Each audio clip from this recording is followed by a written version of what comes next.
Hey everybody, welcome to the April 7th Select Board meeting. We'll start off with the Pledge of Allegiance. I pledge allegiance to the flag of the United States of America and to the republic for which it stands, one nation, under God, indivisible, with liberty and justice for all.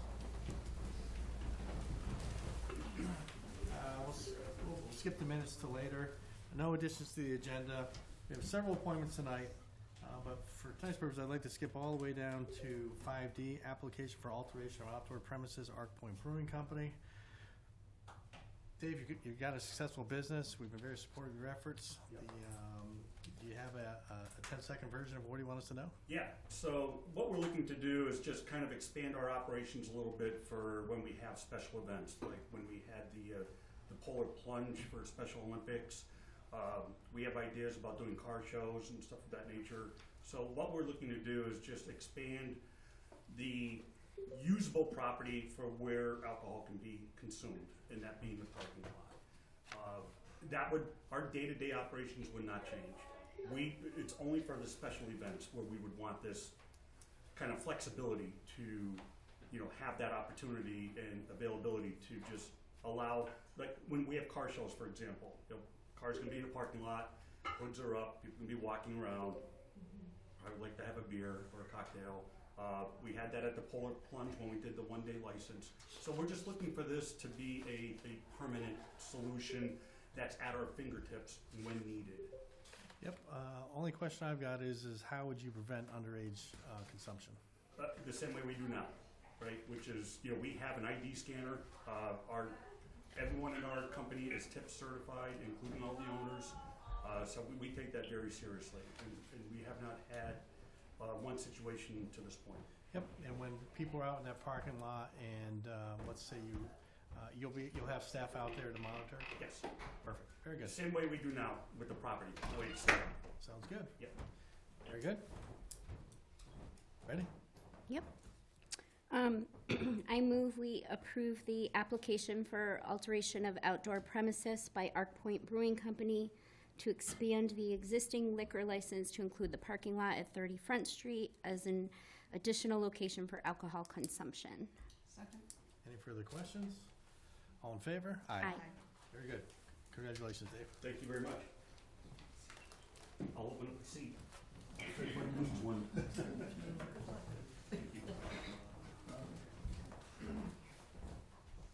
I've got 6:33. It's time for our first appointment, a public hearing, the Town Public Road Woods Edge Subdivision. I think this is a DPW director? Yes, this is a public hearing for the Town Public Road for the Woods Edge Subdivision. I think this is a director of the DPW piece. Sure, yes. So this has been on the books since 2006. We've finally gotten to the point where I've been able to sign off on all of the public way, the structures and infrastructure, stormwater infrastructure. There's been sign off from other departments, and we're ready to take this portion of the road which has been private now to public. It's small, it's about a quarter of a mile long, but we'll add that to our Chapter 90 allotment. Very good. Want to open the public hearing? So, in accordance with the provisions of General Laws, Chapter 82, Sections 21 through 23, the Select Board of the Town of Belchertown intend to lay out as a townway a certain street in Belchertown, Mass. Identified as Woods Edge, Willow Lane, and a portion of Jason's Way, all prepared for the inhabitants of the Town of Belchertown. A street acceptance plan and as-built conditions plan dated December 22nd, 2023, prepared by Sherman and Frederick Land Surveying and Engineering, a division of Hancock Survey Associates, Inc. This plan is available for inspection at the office of the Town Clerk, Lawrence Memorial Hall, Belchertown, Massachusetts. You are invited to attend a public hearing to be held by the Select Board in the Select Board's meeting room, first floor of the Lawrence Memorial Hall, 2 Jabesh Street, Belchertown, on Monday, April 7th, 2025 at 6:33 p.m. Do I have to keep talking? The Select Board will determine the boundaries and measurements of the ways, file the same in the office of the Town Clerk, and submit the resulting layouts for acceptance at the next town meeting scheduled for Monday, May 12th, 2025. Very good. The public hearing is now open. Is there any public comment? I live on Magnolia, so does that, I didn't hear you say Magnolia Lane, so they're not That's a included. different, that's a different community. That's the next hearing. Oh, that's the next hearing, thank you. Any public comment on this hearing? Can I ask one more question? About this one? Yeah. Sure. How does that affect homeowners when you take the road and make it public? It benefits you. The town's not I'm responsible sure for it. Does, but and I'm sorry if I come off ignorant on this, but I don't know it. But as a homeowner, does in other words, we're still responsible for up to the sidewalk, correct? As far as if there's bad weather or whatever. Up to and including the sidewalk. Right. Right. Okay, thank you. Any other public comment in this hearing? Once, twice? Any online comments?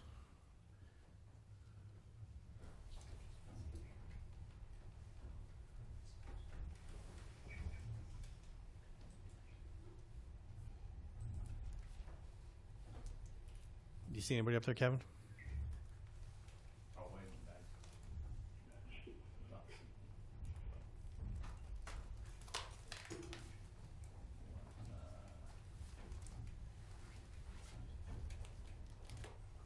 I don't see any. Very good. All right, this public hearing is now closed. Up to the board. Any further discussion from the board? Is there a motion? I move we sign the order of layouts to accept Woods Edge subdivision as a public way. Oh, do we have to close the hearing? Oh, no. I did. Do we have to vote to close the No. hearing? You don't have to vote to close the hearing? Okay. Let me say it again.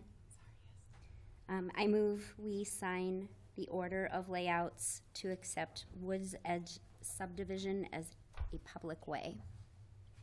Second? All in favor? I think it's a roll call. Go ahead. Aye. Aye. Aye. 400. Okay, Oh, next one. second one. Okay.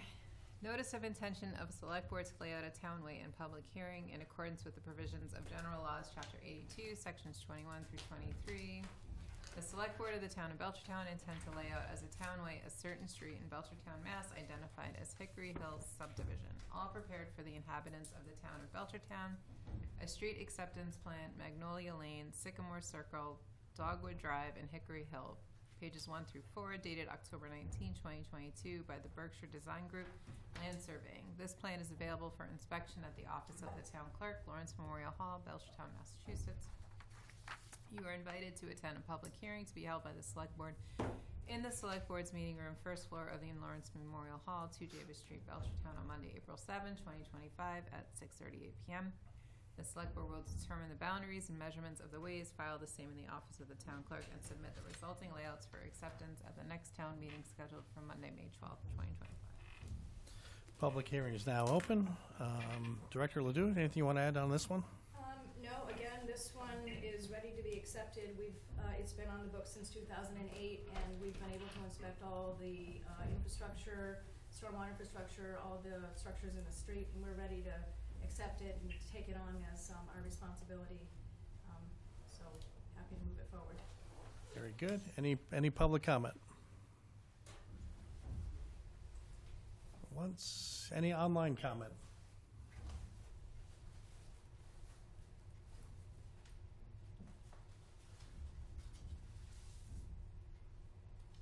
Last chance, any public comment? All right, the public hearing is now closed. Up for board deliberation. Any comments or questions from the board? All right, is there a motion? I move we sign the order of layouts to accept Hickory Hill subdivision as a public way. Second? Roll call vote. Jen? Yes. Yes? Yes. 400. Very good. We're ahead of schedule. We can't do the next one just yet.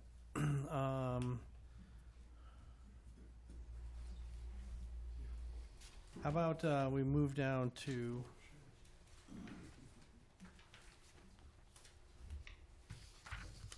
yeah,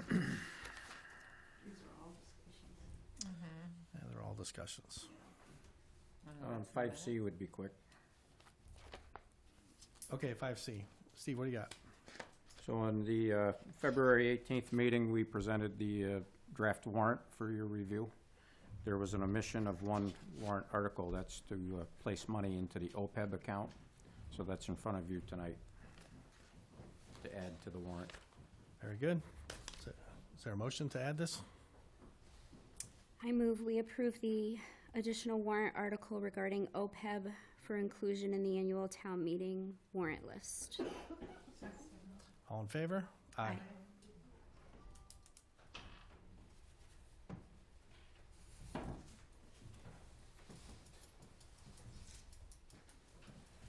Wanna do the minutes? All right, let's do the minutes. Go ahead. Where are they? We have minutes from March 3rd and March 17th. Everyone was there except Lisa was remote, but everyone was present. Did everyone have a chance to review these? I move we accept the minutes from March 3rd as written. All in favor? Aye. And March 17th, everyone was present again. Did everyone have a chance to review these? I move we accept the minutes of March 17th as written. Second. All in favor? Aye. And can't start that, can't start that, can't start that. 2 minutes. You want me to do my report? Yeah, start there. We'll kill some time. We can break to a commercial if we have to. Town manager's report. I endorsed a warrant. This is a short report because we've only had a week between meetings. I attended a swearing-in ceremony for firefighter Barnes. I met with the town accountant and a school committee member regarding the budgets. I attended Child Abuse Awareness Month flag raising. That was a well-attended event. We even had our district attorney Sullivan in attendance. I met with the school superintendent and the town clerk regarding the special town meeting and annual town meeting dates. That's part of our discussion tonight. I attended the school department budget presentation. I attended a DESI meeting to discuss school regionalization. I discussed the Tax Workoff Program with HR. That's also a discussion item for tonight. And I finalized the FY26 capital list with and without additional funds from Proposition 2.5 override.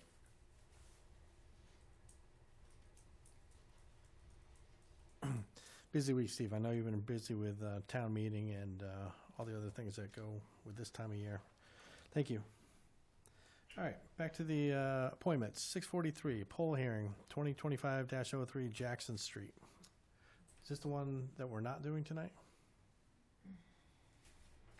Jackson Street, we are doing. Very good.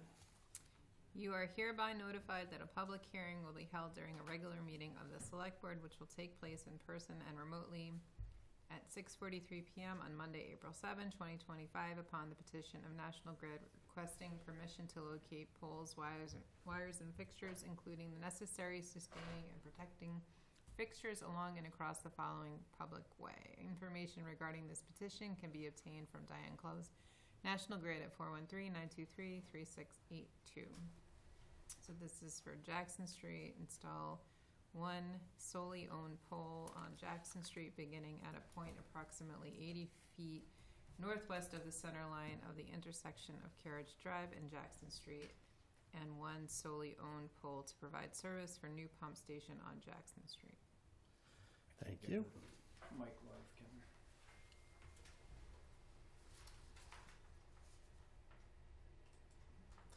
Kevin. Is this Diane Close of National Grid? She is muted. Hold on, Diane. We're trying to get you unmuted. Are you dialed in via phone? Oh, okay.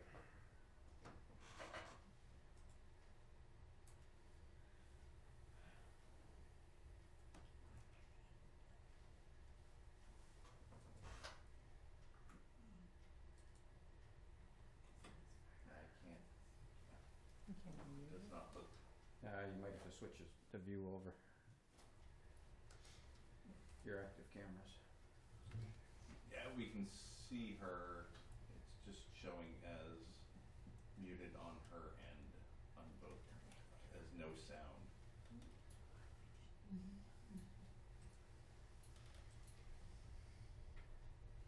This unfortunately,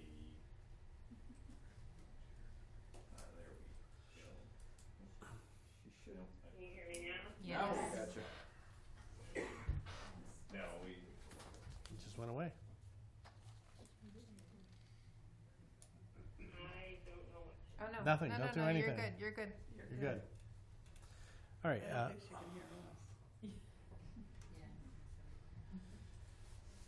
think she's dialing in from her cell phone, so I think you gotta. Still not able to hear? No, we can hear you. We can hear you now. Don't change Oh, anything. Okay, all right, something worked. I apologize. So yes, this is just for, Jackson Street for a service pole for the water pump that plan at that intersection. Very good. Any questions from the public? Any comments from the public? Any questions online from the public?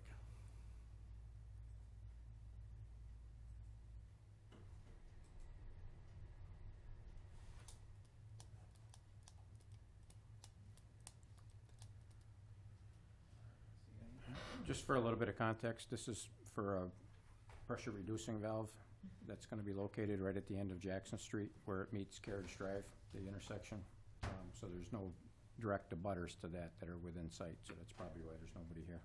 Very good. All right. Last chance. All right. The public hearing is now closed. Any questions from the board?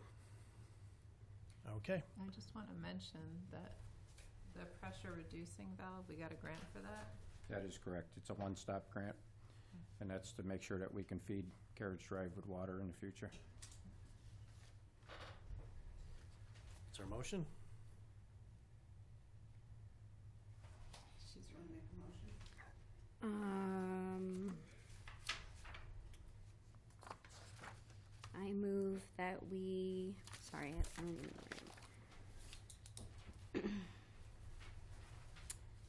I move that we endorse, what are we endorsing? What is it called? The what thing? What are we doing? Are we endorsing? We are endorsing the installation Okay. of, all right, I move we approve the installation of poles as requested on Jackson Street at the intersection of Carriage Drive and Jackson Street. Second. All in favor? Aye. Aye. Thank you. And we're skipping the old sawmill one tonight, right? Do we have to open it up? I forget.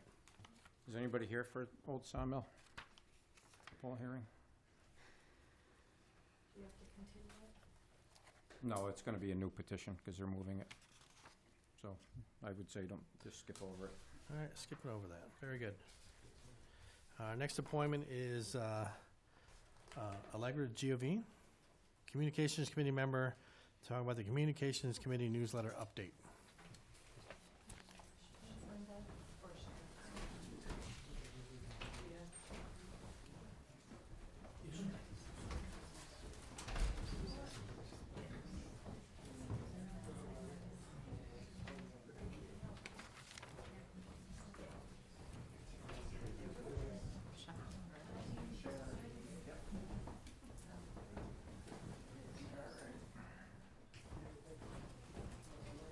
Is there an Allegra here?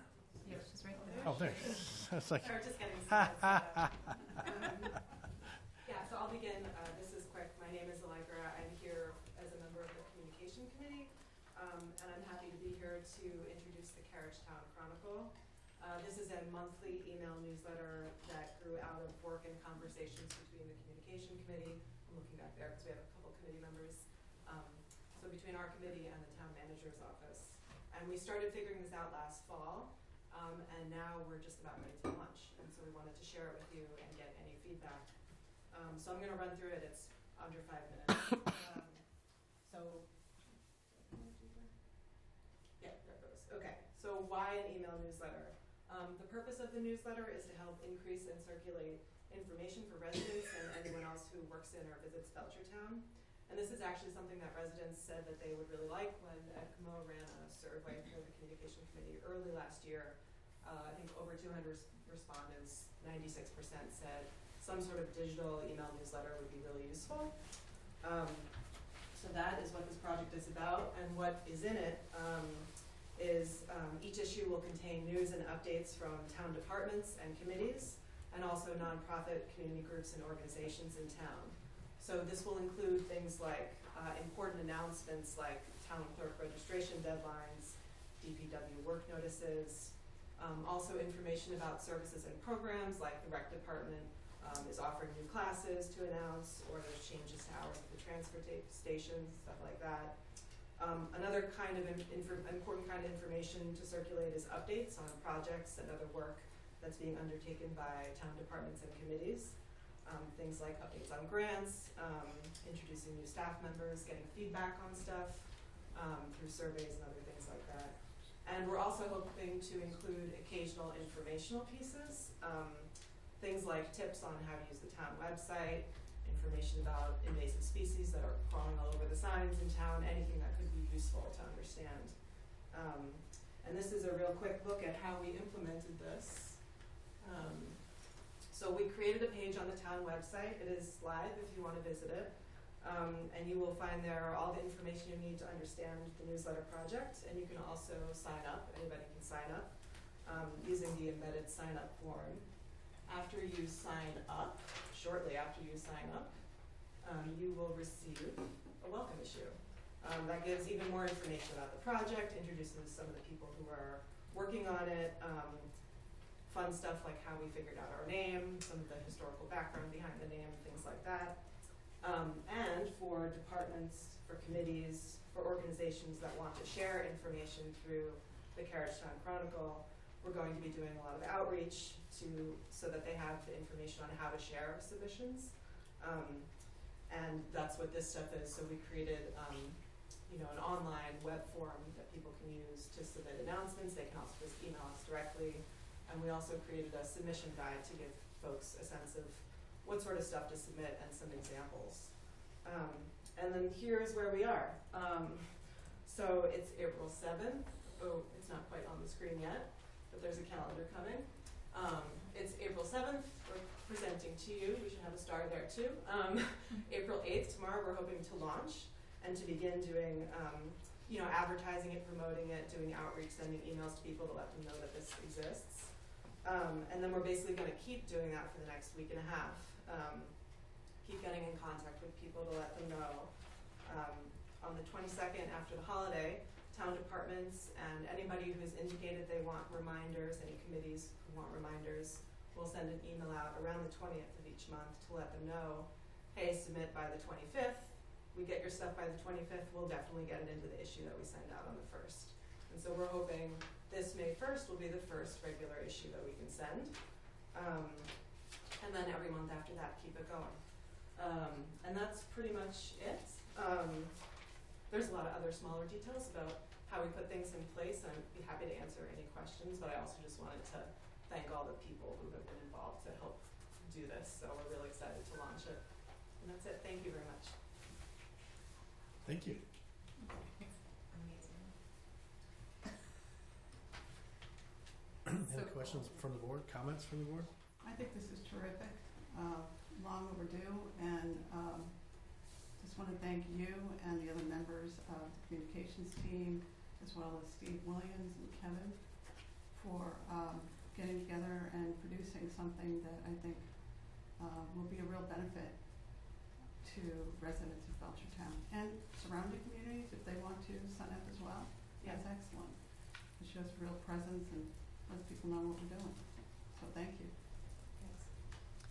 Yeah, definitely agree. What, can you repeat how it's going to be distributed again, the different modes? Yeah, absolutely. So it's primarily digital. It's an email newsletter, and so you opt into it, you sign up. It's completely free, of course. And we're using Constant Contact as the platform. It's the same one that the library uses to send out emails. It's a very popular one. We will also leave some physical copies actually we're planning to leave some printed copies in the town hall and the senior center. So when you get onto the homepage, where do you go to sign up? There is, a sign-up form in that page. All you need to submit is your email address. We do need your email address because that's where you'll receive it. We also ask for people's names or zip code to know if you're a Belchertown person, so we know how many people are signing up are from Belchertown. And if you want to share how you heard about the newsletter, that's great to share too. You don't have to share that information. All we need is your email, but it's right there, so you can do it from within the town website. So I'm on the homepage, and I'm not Scroll down a little bit, scroll down. Are you on the homepage, the town homepage? Yep. Okay, so. Just launched it, try refreshing. Oh. Did you do the banner? It's right in the middle. Oh, You okay. just did it? So yeah, Chris set us up with a We didn't banner want that's it gonna live go until we across. announced, so. And that'll direct you to Sorry. this homepage. Yeah, we didn't wanna like do it to There it is. Yeah. Perfect, thank you. Yeah. Don't underestimate Chris. Chris. Well done. Very good, thank you so much. Thank you. Next up, we have Chris Martin, Communications Committee Chair, wants to talk about a request for committee charge revisions. Chris, what do you got?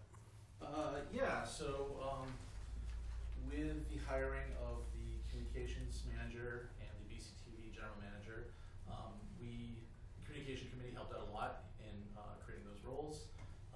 Part of the job description was that they were going to be ex officios of the communication committee, which was fine. That was all settled and good there. But then we found out that we also needed to include that in our charge. So we've just taken the 12th item here on our charge, which you should have received, we sent it a month ago. And it basically just changes the last item and adds a committee structure section to it, and it explains that, those two members are now officially on the committee. So, just needed approved from you guys. Makes sense to me. Is there a motion? I move we revise the charge for the communications committee as written and presented this evening. Really? Okay. Second? Any further discussion? What's your concern? No, that was just super short and efficient. Loved it. All in favor? Aye. Aye. Thank you. Keep up the great work, please. 5A, town meeting schedule and additional options. Steve, why don't you kick it off? Sure. The last meeting, there was some discussion about whether or not we should continue with our plans to have town meeting on May 12th. The board directed me to sit down with the town clerk and the superintendent of schools to try to work out a different schedule, if that's what we felt was appropriate. I did have that meeting. We zeroed in on May 31st, which is a Saturday. If we were going to move the date of the meeting, that would be our first choice. We also looked at May 10th, also a Saturday, and May 17th. The issue with May 10th is it might be a little bit too quick for us to get the budgets together. We have numbers, but they haven't been finalized yet. The school committee will be meeting April 15th to vote their final vote on their budget. We'll incorporate that into what the town is doing on our side, put it together for a presentation to the Select Board and Finance Committee. I'm hoping to do it that week. We'll be talking about that later, but I was going to try to target the 17th. So that's cutting it very close for us. It's been a difficult budget cycle, as we all know, and we're a little bit behind where we would like to be. May 17th could be problematic for the clerk because the 19th is the election, and that only gives her 2 days to turn everything over from a town meeting to an election. So we do have the option of continuing with the 12th. I would suggest if we do meet in the evening, that we pencil in the 13th in case we don't get through all the work that night. It's likely that with the volume of warrant articles and the topics that we're going to be discussing, that we may end up having to go into a second night. So I'd hate to have everybody schedule something and not be available. If we move it to the 31st, the plan is to start at 10 o'clock, and we can run through the afternoon and try to get everything wrapped up. So I think that's where I am with things. I'm going to allow our IT director, Kevin Hannon, and our town clerk, Terry Camerlin, to speak. I think that there's a lot of reasons why. We've are looking at this, and they're the right ones to explain it to you. Very good. Let's start with the town clerk. So I'll say right off the bat, I would aim for the 31st, that Saturday, and I'll give you some reasoning for that. We've had quite a bit of discussion with our town manager, with Kevin, and with Brian Cameron as well, to come up with this date. If we do this town meeting after the election, you're gonna have a clearer look at what your numbers are gonna look like. I'm getting a lot of calls every day from residents with confusion as far as why are we doing town meeting before the election? What is the vote gonna look like at town meeting if we don't know whether it's passed or not? So there's a lot of confusion. There's a concern for having this in two separate rooms. We're gonna have to have 2 rooms to fit everyone. I'm gonna start out in the gymnasium, move over to the auditorium. I know it's been said that we've done it in 2 rooms before in 2020. We did the tennis courts and we did the gymnasium.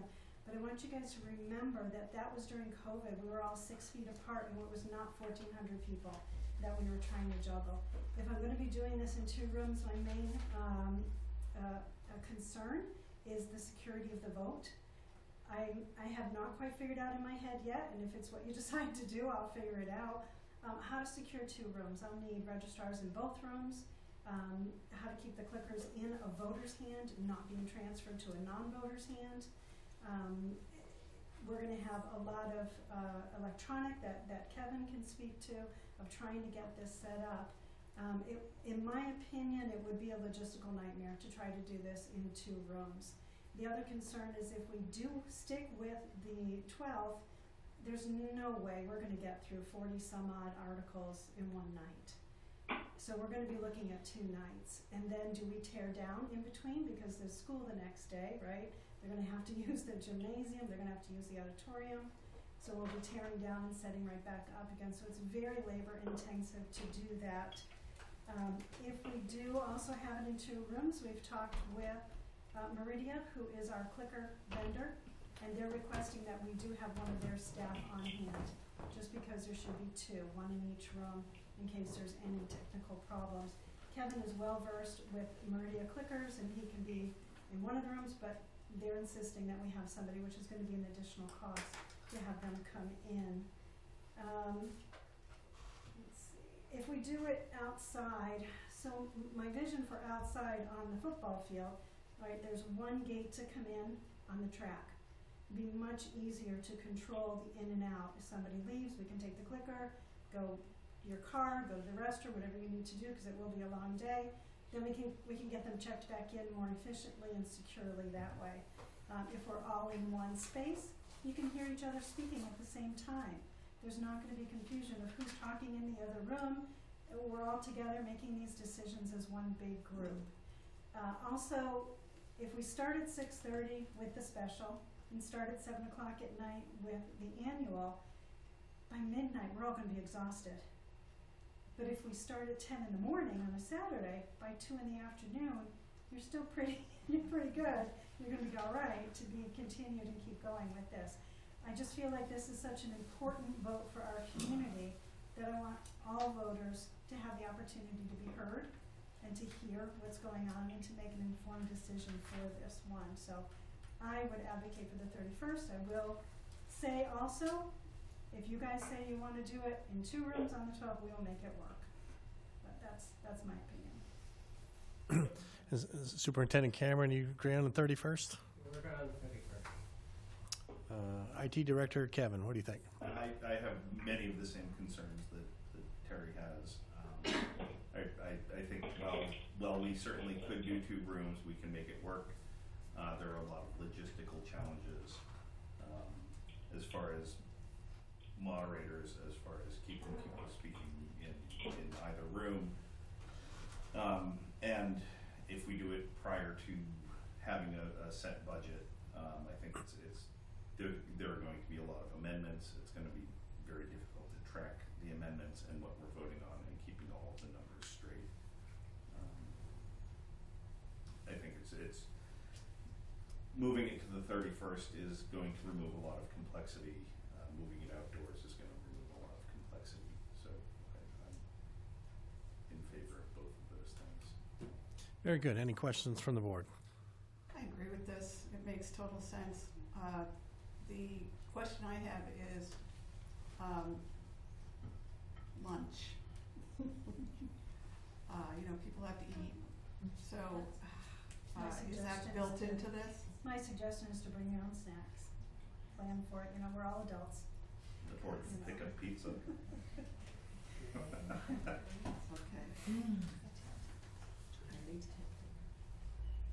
Heidi, Can I ask a question? of course. What will the restroom situation be? I was gonna get to that point.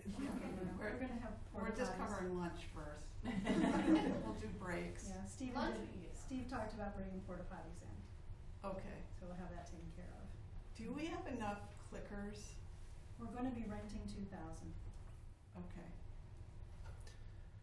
We have 300, so that'll get us to 2,300. How much are what's the cost of the clickers? $10 per clicker to rent and $30 per clicker to purchase. Okay. So when we check, just so people know, when we check you in, Yeah. there's a registration number, we're gonna be able to put the clicker number in, so we know who has what clicker. So at the end of all of this, when we try to reconcile, if we have someone that didn't return a clicker, it'll be a $50 fine that you'll get. So there'll be an incentive to return the clickers. Very good. Nicole, Jen, any comments, questions? So I'm assuming we're gonna have to rent chairs as well. And that would all come with a tent. I think Steve looked into that last year when we were contemplating. It still ends up cheaper than doing 2 rooms. Nicole? I have one concern about this. And I think I said it at the last meeting, and that is that if we do it annual town meeting first, election second, my assumption, at least what I personally think, is that that the override is gonna pass at annual town meeting. I truly believe that. I'm not convinced it's gonna pass at the ballot. I'm worried that if we flip the two and we have annual town meeting after the ballot where it has possibly already failed, I'm concerned about our stabilization fund. That's an option, but that's an option regardless of when the vote's actually held. They could do that even before the vote is held. So that's always an option of town meeting. Okay, so are you saying, so what does the scenario look like if we have annual town meeting first as to how it could be done both ways? Is it because 2 different budgets are getting presented? Yes. Okay, so,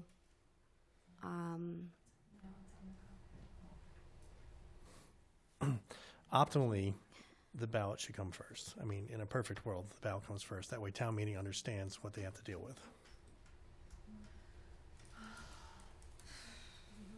all right, so are you anticipating that it's gonna happen either way? It could happen either way. We can't control how people vote, and that's a good thing. Okay, all right, All right. I'm okay with that. And can I tell you something else that I just learned? Sure. That's the day of the Relay for Life in Belchertown. I don't know if that matters to you. It's not held at the high school, but It's not held at the high school. Where's it held? It's on the common. She's What's correct. it? The Relay for Life will be on the common On the 10 a.m. 31st? on the 31st. starting at 10 a.m. What does it go to? 10 p.m. Can't do that. It goes 10 to 10. The realism is that this is not gonna work out for every single resident. It's not. In any scenario, none of this is gonna be a perfect world situation, and I don't know, I mean, I would hate to detract from this fundraiser also, but I don't, we can't just flip the vote at town There's always meeting. gonna be something that. It's always gonna be something. Plus with us starting at 10, we'll be out before 10 p.m. We'll be out before 10 p.m. Nicole, how do you feel? Brian's. 31st? Yeah, that's fine with me. Brian had a question. I just had a question. I don't know who's going to answer it, but someone was saying too that there's a lot of rec programs on Saturday. I don't know if anybody talks to Kyle. There's rec programs every day of the week throughout the year, Brian, especially in the spring. Well, the majority of mine on Saturday, because kids aren't in school. They've got practice Monday through Friday. I've been a part of that world. They're every single I'm just day. relaying the message from Yep. what people were talking about. Yeah. That's it. I mean, that's the concern, right? It's like everyone's gonna be like, oh, you did this on purpose because, and we have this, and, you know, everyone has lots There are of gonna be robust people- lives that yeah. they're living. I mean, There are gonna be people who don't like this idea. There are. It's I mean- different than what we usually do. I did not check with Kyle about programs, but, There's programs every single day. Yeah. you know, I do agree that there's an expectation that the town meeting will be on the second Monday of Mhm. May, because that's tradition. We've always done it. It's in our bylaws. The select board does have the authority to overstep the bylaws in this case. And I would have to prepare a motion for you for a future meeting. This one's a unique circumstance. We've never had an override question in my tenure or anybody in this room's tenure. It's going to be a well-attended question regardless. Mhm. And we've got a plan for a lot of people. I think the key will be to have a communication plan put in place so that we get the word out if this is the way we go, like starting tomorrow and often. And in as many different ways that I put it in the carriage newsletter everywhere we can, so that we don't have folks who say they didn't know. And I would expect that there will be some people who complain. And Brian, it's my understanding this can't go into June for school purposes? No, that's not right, or yes, that is right? Well, you would have to have it by the last day of school. They have to notify people. Yep. There is no perfect date, as usual, so it sounds like there's consensus for the 31st? Yeah. I mean, it's not a great date for me personally, but I'll be there and we'll move it. Nicole? That's fine. Okay. Do you need a vote today, or you just want direction today? I just want direction. What I would like to do is have time to prepare a motion for the board. We need to talk tonight about a special meeting this week regardless. Because we need to rescind the vote that was taken on February 18th to set the date for the special annual town meeting and then set a new date. So I just want to make sure I get it correct. So if the flavor is March 31st, I'll have that prepared and ready for... May 31st. May 31st, correct, yep. Yes? Okay, that's the flavor. Quick question, if that's going to be the direction, are we settled on that so we can start pushing that information out? So we know that the motion is gonna go, so that we don't start pushing information out and then have to rescind that We don't information. wanna get our wheels in motion and then. Yeah, we can't do a motion tonight because we don't have the right language, because we already set the date. So we gotta unwind all that and wind this back up. But I think you've heard from the four of us that the flavor's the 31st. Okay.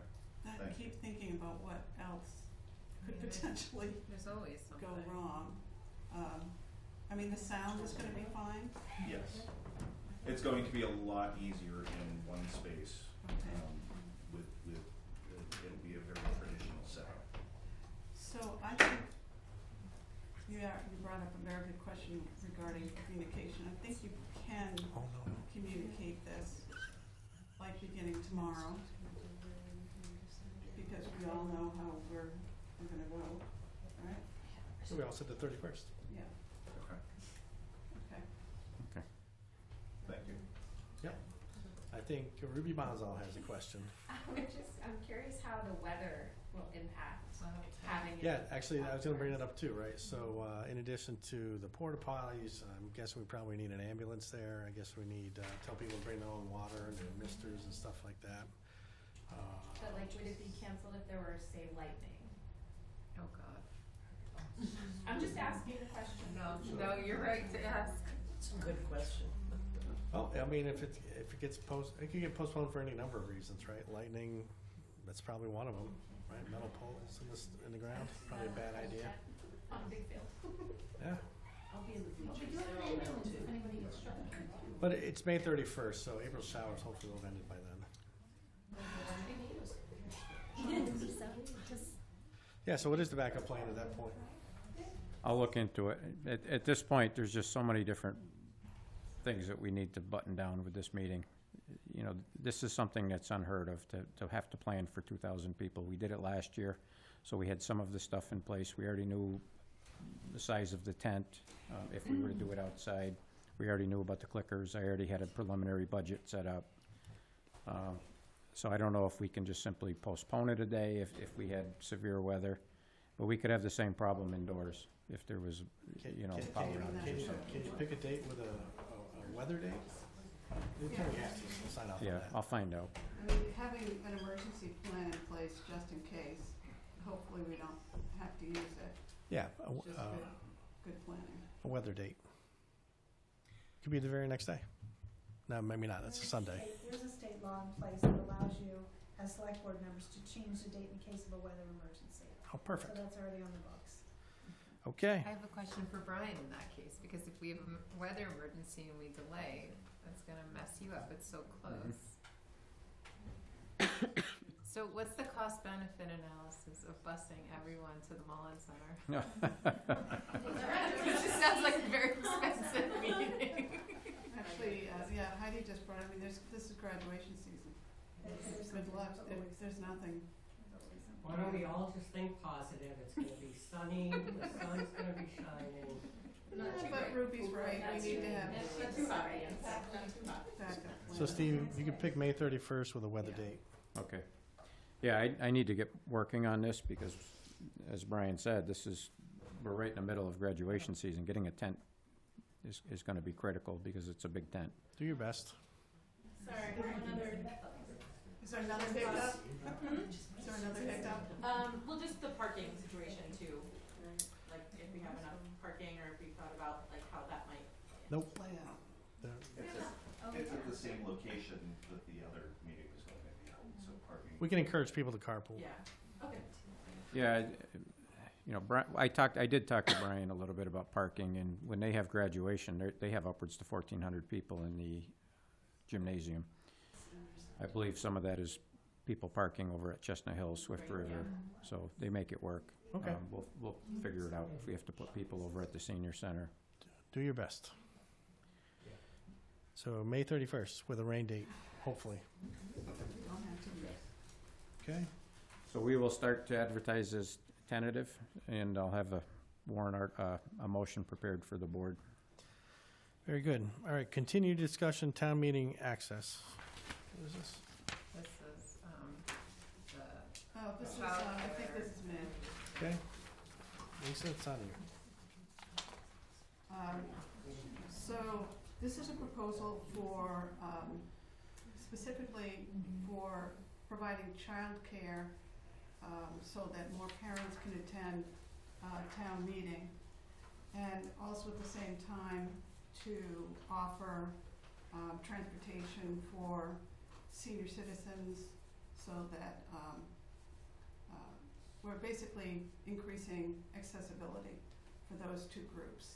This is a pilot program, and Kyle has been really amazing in terms of developing programs so that we would go through the rec department and for the kids, so they'd have programming, and the liability issues would be addressed because it's programming given through the rec department.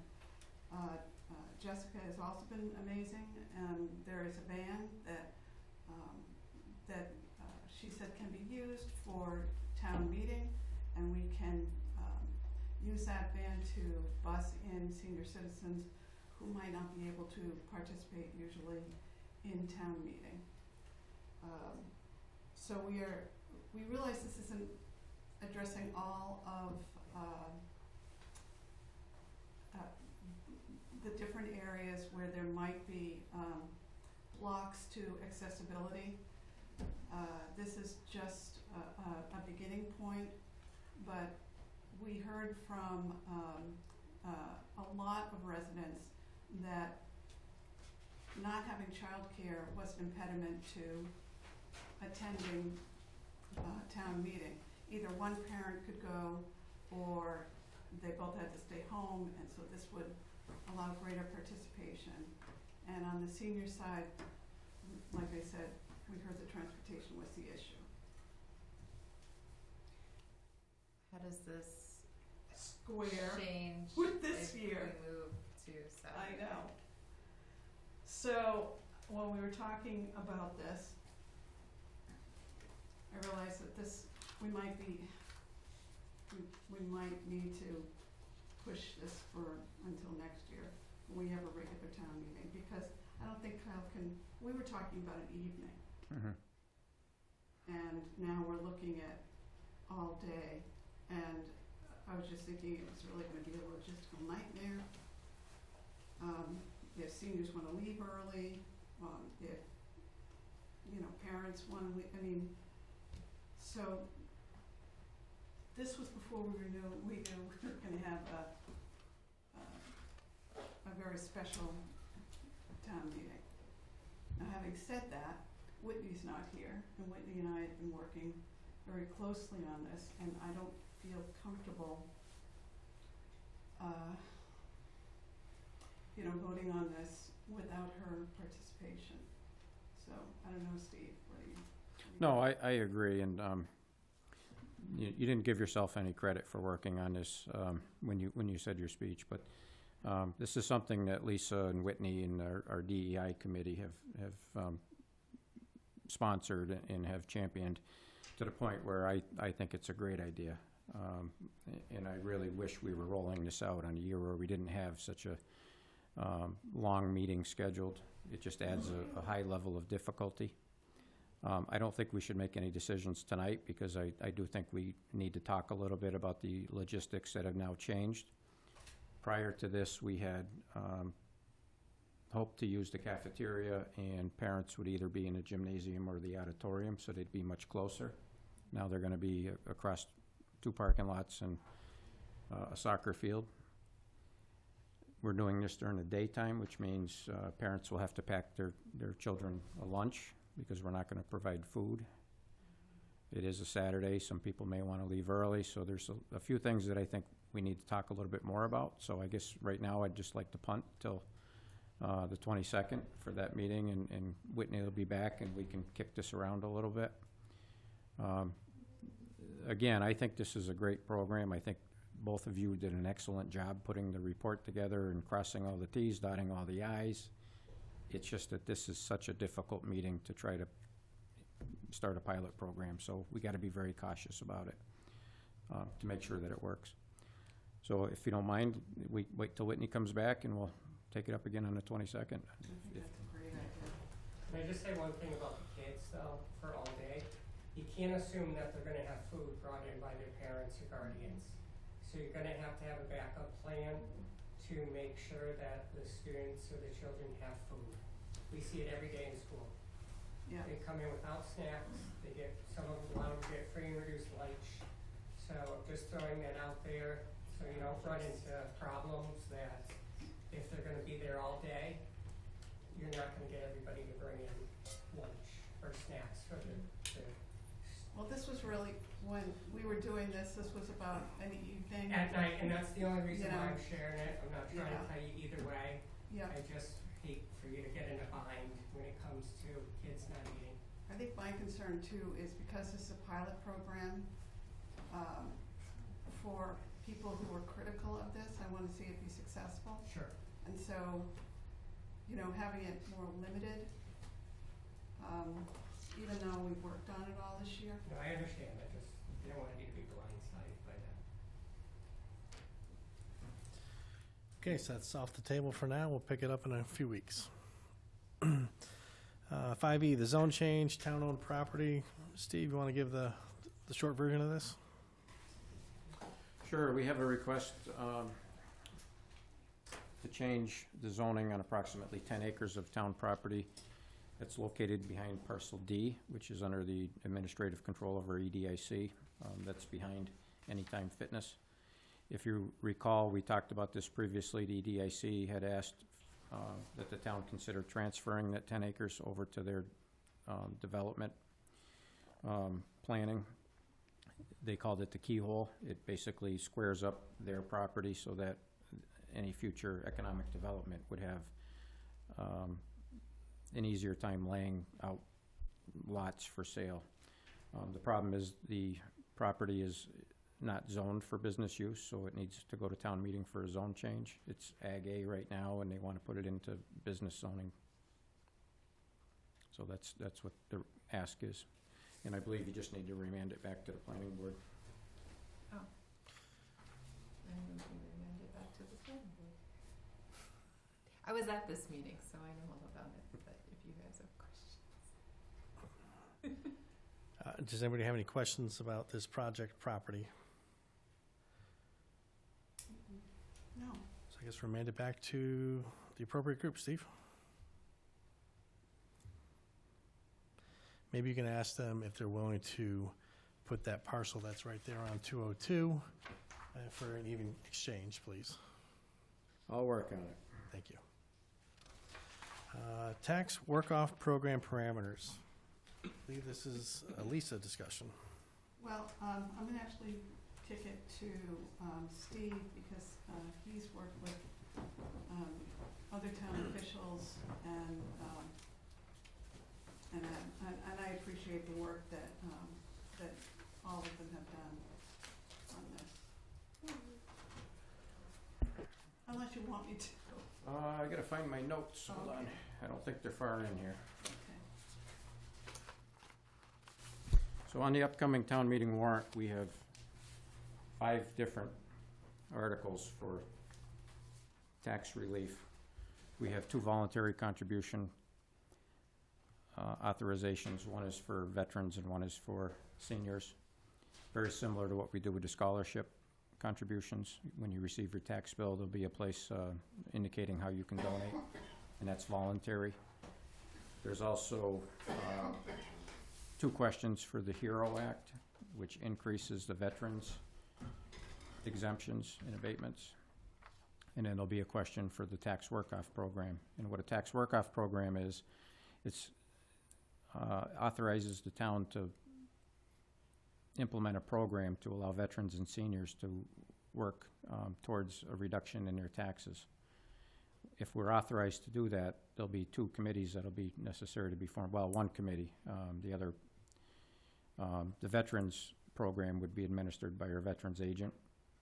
The seniors would be a committee that the select board would have to appoint, similar to what we do with the scholarship committee. We had a working group study this for probably the last year, I think, is if that's correct. We had the senior center director. We had the town accountant help out. We had the veterans agent, myself, Lisa, our HR director, and we worked with some other communities who have implemented this to find out what worked, what didn't work, and we came up with a plan that's in front of you tonight. So this was put on the town meeting warrant on February 18th for the town to authorize us to begin this work. But what we didn't do is establish the parameters yet on how we want this to work. And so those are questions that we need to start working through. We don't need to have final answers because we're not even authorized to start this yet, but it'd be nice to be able to tell people what we're thinking. So there was a series of questions in your packet. And this is all Mass General Law on all of these. The first thing we need to find out is how much of a reduction are we going to allow in a tax bill? And Mass General Law only. Yep. Sorry, I just wanted to open this by saying we heard from residents in the senior community that that taxes are becoming more and more of a stress for them, and that's why this even came into being. There are communities all over Massachusetts that have adopted the property tax work-off program, and what it is that seniors or veterans who sign up for this would take on jobs in the community that are, there aren't a lot of people signing up for it. An example of this might be, and Brian, tell me if I'm wrong, if a senior worked during school lunch to kind of oversee, or whatever language you want to use for that, to make sure that the kids are doing things in an orderly fashion, and the like, or in the library to help direct people to where they might need to go to find what they're looking for, or whatever the library thinks is most appropriate. Those are just two examples. I know that it's been done in other towns, but it's basically, it's not taking anyone's job away. It's a plus. So it would be what people do for work, and this would be a plus, so that perhaps teachers don't have to work. The school lunch program and at the library, perhaps they can focus on doing their programming, or whatever it is that would help around town. So I just wanted to say why we're doing this, and it's been successful in other towns, and and also hasn't been successful. The idea is to see if this is something that would help ease the burden for the elders in our community and for veterans, so that they can stay. You're talking about two separate projects though, right? Actually, the Tax Write-Off Program would benefit both veterans and seniors, in addition to the HEROES Act. But you don't have to be a issue veteran to go for the senior program. Excuse me? You don't have to be a veteran to apply to the senior program. I'm saying it's both.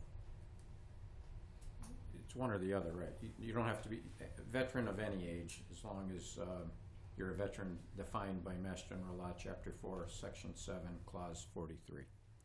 Or any senior. The minimum per Mass General Law is 60, but we can set it higher. That's one of the questions tonight. I see, yes. But you can be both as well, correct? Yes, you can be both. I know that's gonna be how you feel. We don't have to agree on everything. Nope, we don't. So, under Mass General Law, the maximum amount a senior or veteran can earn under the Tax Workoff Program is $1,500. I'd like to recommend that we start off at $1,000. That gives us a little bit of room to grow, and it helps with, we're trying to keep the program small as we roll it out, so that we make sure that it works before we start expanding it. Are you blending issues with the HEROES program too, or is this just the write-off program? This is just the tax work-off. Yep. I already mentioned the criteria to be defined as a veteran. Right now, the minimum age is 60. I would recommend that we go to 65.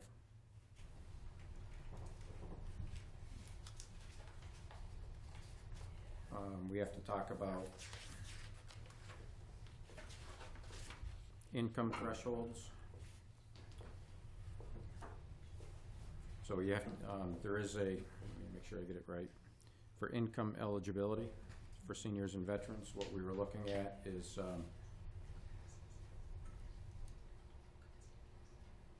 we solicited information from 4 different communities on that, and Long Meadow seemed to be in about the middle of the range, with the a single earner, $64,000 a year, head of household, $80,000, and married would be $96,000. We feel that that's appropriate for income eligibility. There's also a question about whether or not there's an asset limit. That's really a difficult thing to determine, because if you own a home, that's your biggest asset, and what we're trying to do is keep people in their homes, not take it away from them. So I don't know how we would do that. Most communities don't have an asset limit, and I'm recommending that we don't. You can pick an asset limit irrespective of the home value. Mm-hmm. we thought about that, it was discussed, the concern is how do we verify that? They have to provide statements. If they want the tax write-off program, provide the proof. Okay.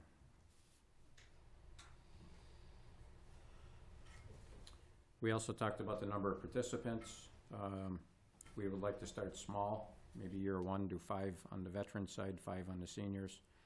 If we can fill 5 and 5, we would want to jump it up to 10 and 10 at $1,000 per earner. It's a $20,000 commitment. We talked about whether or not owner occupancy is required. I believe that that should be. I would recommend that it is. Oh, yeah. What do you mean by owner occupancy? That they live in their house. Not a rental. Right.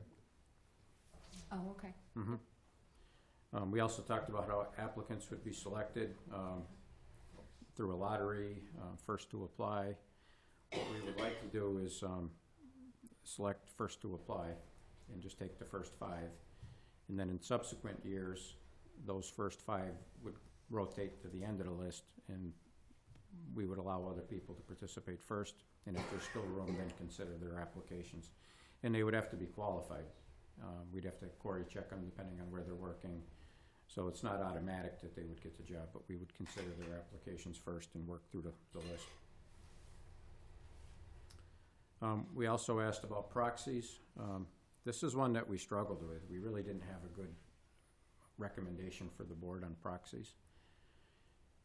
Some people felt that if you're a senior and you need some relief on your taxes, you should work. Other people felt that there are seniors who are unable to work, but people who would volunteer to work for them and allow for a proxy. I have strong feelings about that either way, so I'm going to leave that one up to the board. And we also had a question about a minimum residency rule. And we zeroed in on 1 year to be in Belchertown. Some communities had 3 years, some more.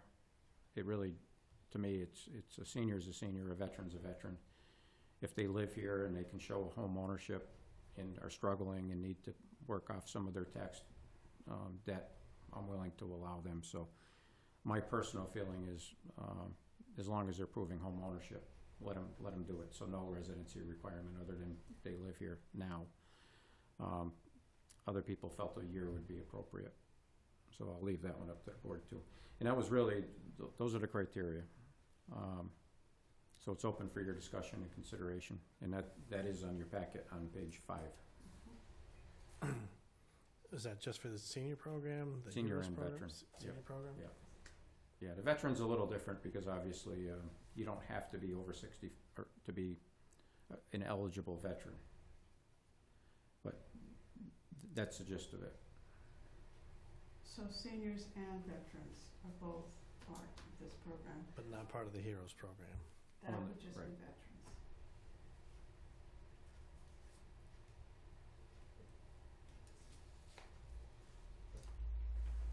And there was much rejoicing. What do people think? I think it's a tough year to do it, especially with an override question on the ballot. I don't see how we can legitimately look at people and say, hey, we'll lower this group's taxes, but we're going to raise everybody else's taxes. That's hard. What's the overall impact? What's the number? If we did 1,000 per participant, it'd be $10,000 this year. 10,000. It's the concept. For me. What was the Heroes? There's 2 sections of the HEROES Act that are on the town meeting warrant for approval. One is to index the rebates veterans get for personal property tax by the CPI. And the second is to increase the disability abatements up to 100%. The Finance Committee voted to recommend 20% increase this year over and above what the state already provides. The issue with that is it's not a reimbursable. The tax abatements veterans get, disabled veterans, the state reimburses us a large portion of that money. The HEROES Act, there's no reimbursement to go with that.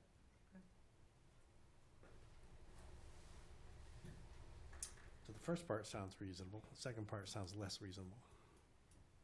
Yeah. Yeah, but now we're talking about the HEROES Act. They're close enough. You wanna go back to one subject? We can go back to the senior one if you want. Well, I mean, I think that'd be a good idea since that's what we're talking about right now. Mm-hmm. We can talk about the HEROES Act after. Sure. So, Nicole, Jen, where do you fall in the, So, I see where you're coming from, Ed, and I don't disagree, but I also feel like if this override passes, they're gonna need this more than they ever have before. And so, you know, $10,000, I would like to tighten up a little bit on your recommendations, but I don't know. I feel like it's the right thing to do. Jen? Same. Is there, what I don't see here is like how many hours these jobs are. Yeah, so we'll work off $1,000. How many hours does that take? Like, what is that? Like, what's the hourly rate? I don't know if I brought that, I apologize. It's not a, Lisa's gonna say 1 hour.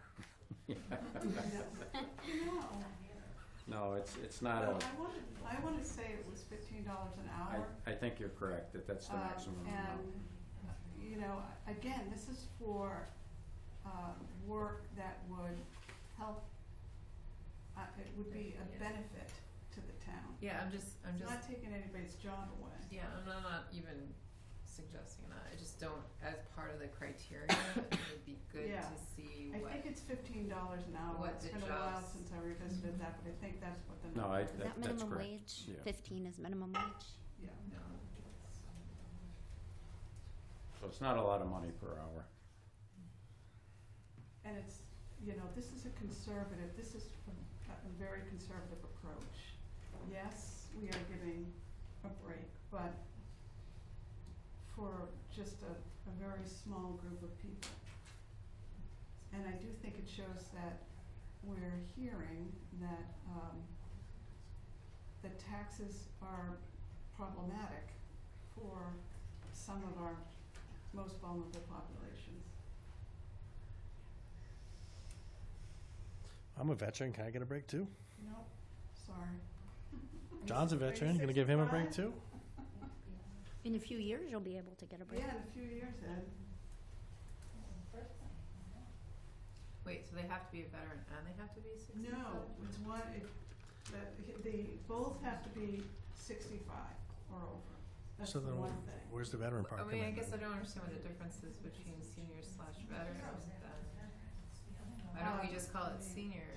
No, because we're doing it for both. You can either be a veteran of any age that's disabled under Mass General So law. I could be 50 and get this if You I'm can a be- veteran. you can Okay, I be- just want to make sure that I understand what we're talking about. Conceivably, if you enlisted at 18 and were disabled by 18, Yes. you could be eligible to work for this. Awesome. Now, there is a little bit of a caveat with veterans because disabled veterans qualify for other tax abatements and other tax relief. And sometimes any additional income would interfere with that. So those, you know, they're two totally separate things.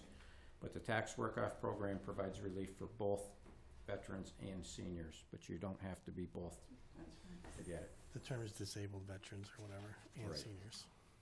So we're talking 10 households, 10 people, 10. Well, it's any veteran defined by Mass General Law, Chapter 4, Section 7, Clause 43. When you spoke with other communities, did they, what did they say about the popularity? Any trouble getting people to participate? Too many people participating? No, it was mixed. Yeah, we didn't get a real clear answer. Some communities liked it, other communities didn't like it so much. I think at first we had a little bit of trouble trying to find out what these people could be doing, depending on their physical abilities, whether they'd work in the library, work in the schools, helping with serving lunches. You know, there's all different things that could be done. Helping with filing, shredding paper, you know, it took a while to pull all that together, but the department heads came up with enough stuff to fill some positions to help out. You know, and if Jessica was here, I think she would also speak to the need that some of our seniors have to feel like they're involved in our community and that they're doing something that people appreciate. And you can't put a price tag on that. Nothing's stopping them from getting involved now. They don't need a tax write-off program to do that. Brian is scrambling for substitute teachers. I'm pretty sure you'll take anybody in any grade. Almost anybody, sorry, almost. You need a job, Ed? In about 42 days. So the bottom line is, this is on the town meeting warrant. So the decision on whether or not we approve this is up to the taxpayers in Belchertown. We can certainly make an argument for or against it on the floor. I think what I wanted to do tonight was just get you thinking about the parameters so we can tell people when they ask what we're thinking. I think $15 an hour is a good starting point. I think $1,000 maximum, 65 and older.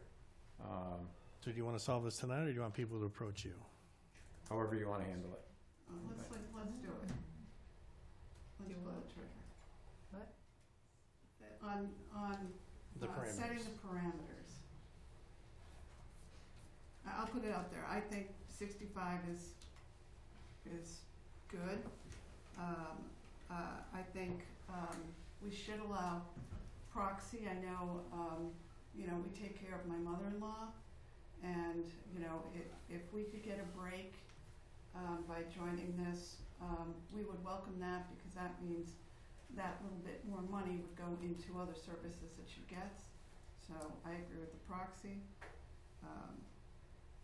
I think that having the program so small will give us, it's a test to see whether or not this is something our community would even get involved in. We really don't know if this would be successful. There have been towns that have implemented this, and it's been a crazy good success. Other towns, it fell on its face. So I don't know where it would be here. This would be about, collecting data.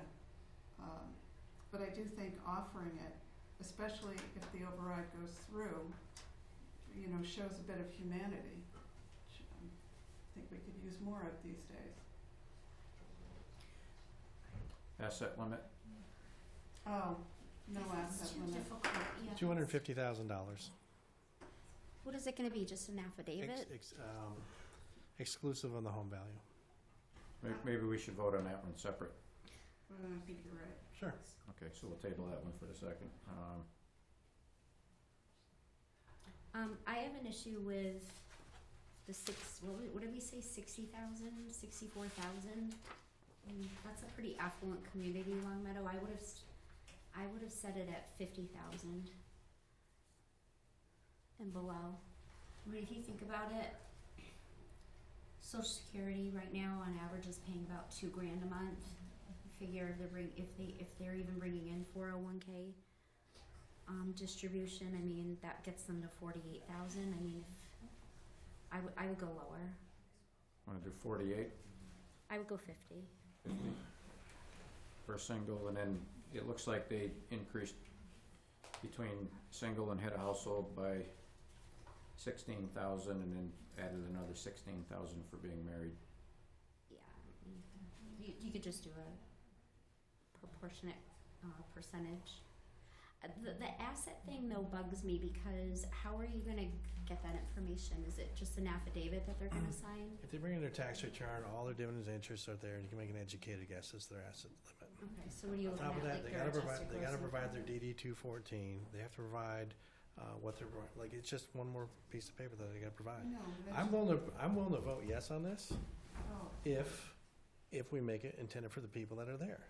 If you're telling me you've got $5 million in the bag, there's no way you should get a $1,000 tax break work off. I'd like $5 million. Yeah. Okay, all right. All right, I guess we'll revisit this one then. To me, it just seems like one more roadblock, and I just want to make it easy for people who need this program to get it. You know what I think though, Lisa? If anybody is getting to the $50,000 threshold, the likelihood that they're gonna have assets to disclose beyond that, I think it, other than their house, is probably pretty slim. I mean, most of the people are probably gonna say, I don't have anything else. Right. Well, that would be true, except for the fact that if you look at their tax returns, it tells a different story. A lot of people say, okay, I want to qualify for it this year. Boom, I don't have to show anything. They get a tax. I want to make sure this program is who it's So for what is intended it? Is to. it just, do they just have to give their 1040? Like, what are we looking at? Sure. Adjusted gross income or? Well, that's to qualify for the limit for sure, but you'll see the. Show you assets. No, but if you look at where the dividends and distributions come from, you can see that. You can make an educated guess. Maybe. So what is that, a schedule what? Schedule, No, I mean, that would be on the 1040s is what I you just said. worry about the educated guess piece. I just, I mean, if I was gonna be looking for assets, I would look for bank statements. I wouldn't look for a 1040. Fine, bring those in too. I mean, Any 1099 you get, you have to bring the matching statement. I have a different question. Besides these programs that we've been talking about the last week and a half or whatnot, are there other abatement, like if somebody really has a hardship, like what avenue does the average resident have to come and talk with our town services? I'm just really curious. Yeah, there's a lot of different things in the books. My recommendation would be for anybody that's struggling to pay their taxes to go see the assessors, because there's different programs out there to help, especially for seniors and veterans. Charlie, Olivia, our veterans agent, because we do manage quite a few different programs already. And you may not need to answer this tonight. Especially when we talk about the 2.5, I think it's good for folks to be aware of what is available to them if it is going to be in fact a hardship. I can tell you that, I don't know if I want to say without their permission, but at the senior center, this was, in talking to people there was a bitterness that Belchertown didn't offer this program. And one of the commitments I made to them is that I would bring this before this board. Yeah. I'm not criticizing. I really want to Let be me able. be defensive anyway. Huh? But I'm just trying to understand so No, that no. when we go to the next conversation, that since we're on this topic, I'm Yes. curious what other options are available for folks. So we currently have 12 people that are taking advantage of Clause 17D, which is for senior 70 and plus, surviving spouses, minors. Clause 41C, again, seniors over 70, there's 9. I don't know what the difference is there. Disabled veterans, Clause 22, there's 116 people taking advantage of that. Clause 22A, there's 1. Clause 22C, again, veterans, there's 1. Clause 22D, which is for surviving spouses of veterans, there's 15. Clause 22E, for disabled veterans, there's 62. That's 100% disability rating. And Clause 37A is for blind, with a certificate of blindness. We currently have 1. So these are all the different programs the town's offering right now, so these would be over and above that to help out.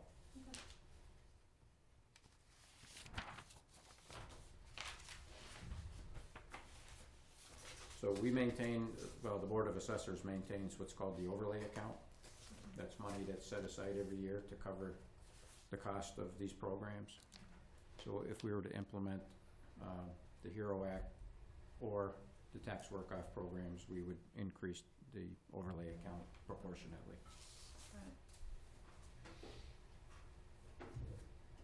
Okay. So where are we at right now?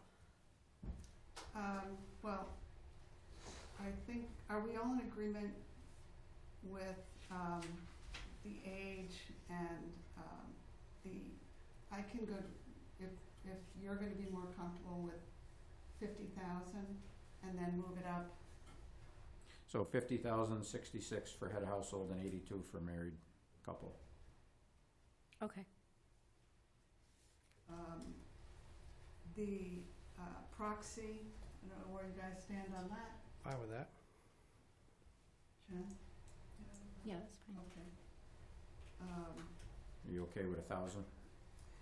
Max? Are we okay with 1,000? It can go up to 1,500, but we thought that it would help more seniors and veterans if we went with 1,000. Yeah, let's start low at 1,000. Lower. The minimum is $15 an hour. Are you okay with that, or do you want to go up? Easier on accountants if you make it 20. It sure would. Math. Well, I like that.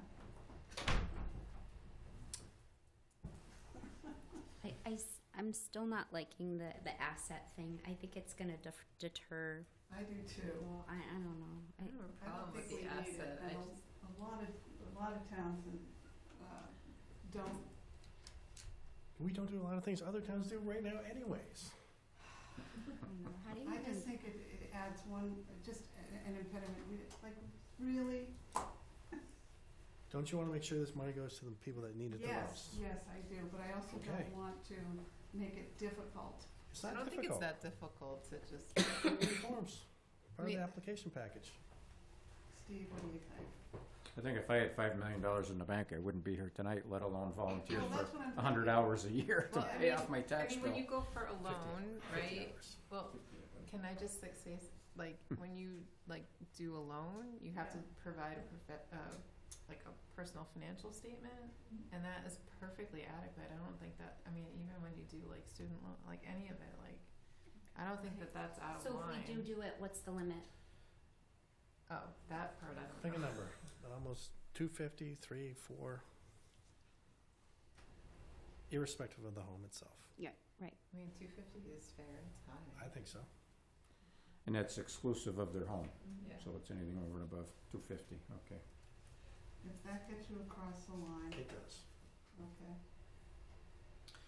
All right, we need to set number of participants. We went 5 and 5. Owner occupancy, Like 5 and Yes. 5, 5 and Yes. 5 what? 5 veterans, 5 veterans, seniors 5 to start. seniors. But if you can't get one or the other, I mean, It should- just it should get to be the either 10. or. Yeah. I would just get to the 10. Okay, so 10 total. First 10 to apply.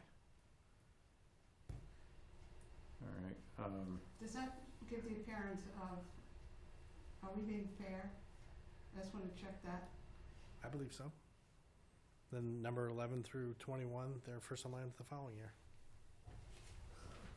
Okay. owner occupancy. Yes. Yes.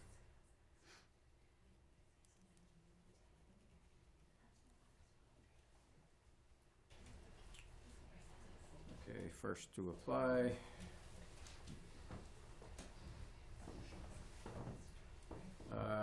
We said proxies, yes.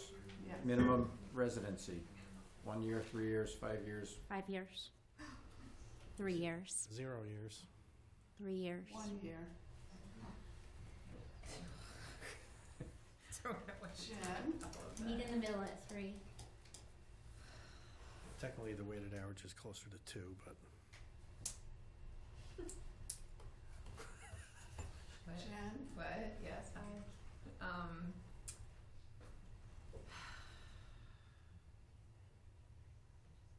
I don't know. Like, if you live in Belchertown, this is for Belchertown residents. Does it matter?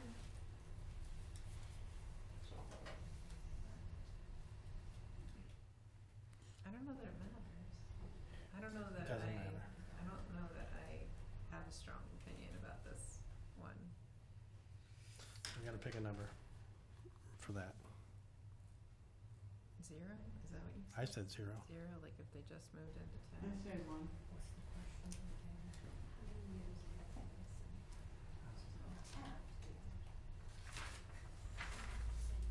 I'll go with 2. Okay,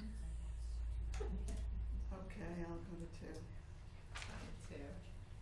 There you go. 2 years. Not voting on any of this,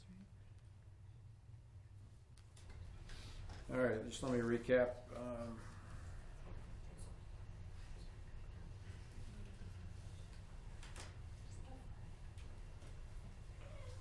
Now, we can't change any of these parameters Sure we can. after town meeting, Oh, no, right? we can. Yeah, we absolutely can. Okay, so, We're not voting on But we could revisit it Why- next year. well, that's what I'm wondering, is if the override passes, would we wanna revisit this? Next year. Because maybe there's gonna be more than 10 people that wanna Well, I participate. mean, I'm just we don't wondering, know. are the parameters that we set, are they set in stone because it's going to town meeting or no? No, but we need to be able to do public engagement and outreach and tell people what this is gonna look like, because people are gonna ask what this program is all about. So we need to have answers on what we expect year one would look like. I think expanding the program, raising the hourly rate, raising the, the 1,000 to 1,500, the number of participants, those are budgetary decisions that we're gonna have to make in the So future. we'll revisit this in a year, you think? I think so, Okay. yeah. Including, was there an interest? Yeah. So I have 65 and older, proxies allowed, 5 and 5, 10 total, income 50, 66, and 82, $1,000 max, $20 an hour, asset limit 250,000 excluding home, owner occupancy, first to apply, rotating basis thereafter, and 2 years of residency, It's the first 10 people, not just 5 and 5. just first 10 flat out, okay.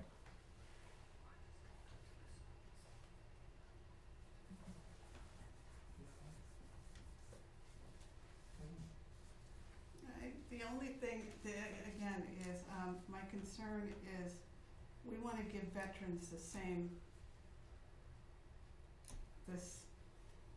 I guess I should just, yeah, okay. I just worry about that. Mhm. Like, those are veteran seats. You don't think that would be a problem? I guess what I'd like to do is, yes, 10, but preference goes to veterans. I don't know what I'm saying. I just wanna make sure that veterans have, It's first come, first serve, yeah, so you know, it's whoever's quickest. And they're getting the benefit of the Heroes okay, Act too, yeah. so I wouldn't do that. No, something's not sitting well with me, but I can't articulate it, so. Oh. It's fine. You wanna wait? No. All right, moving on to the HEROES Act. Um, As I understand it, there's 2 parts, yes? Yes. So that is also on the town meeting warrant. I got my papers mixed up here.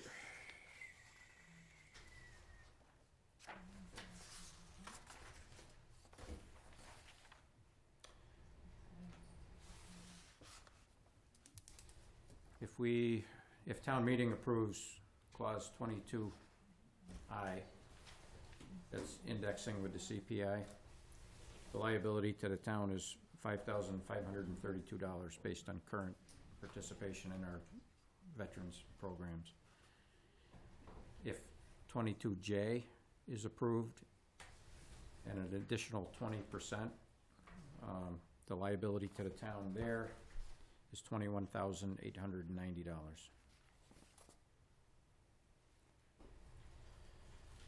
And that is again based on current enrollment. So as a new program, why are we rushing this to full implementation, is my first question.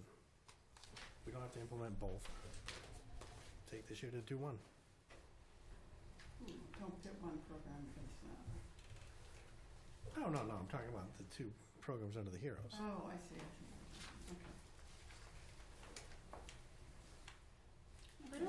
we're rushing this, I mean, the finance committee met and agreed on it, right? Yeah. And so it's just naturally coming our way now. Right, I mean, we're not, I don't, are you saying why do everything? Right. Why not, oh, one step at a time? Especially in a year like this year. Yeah.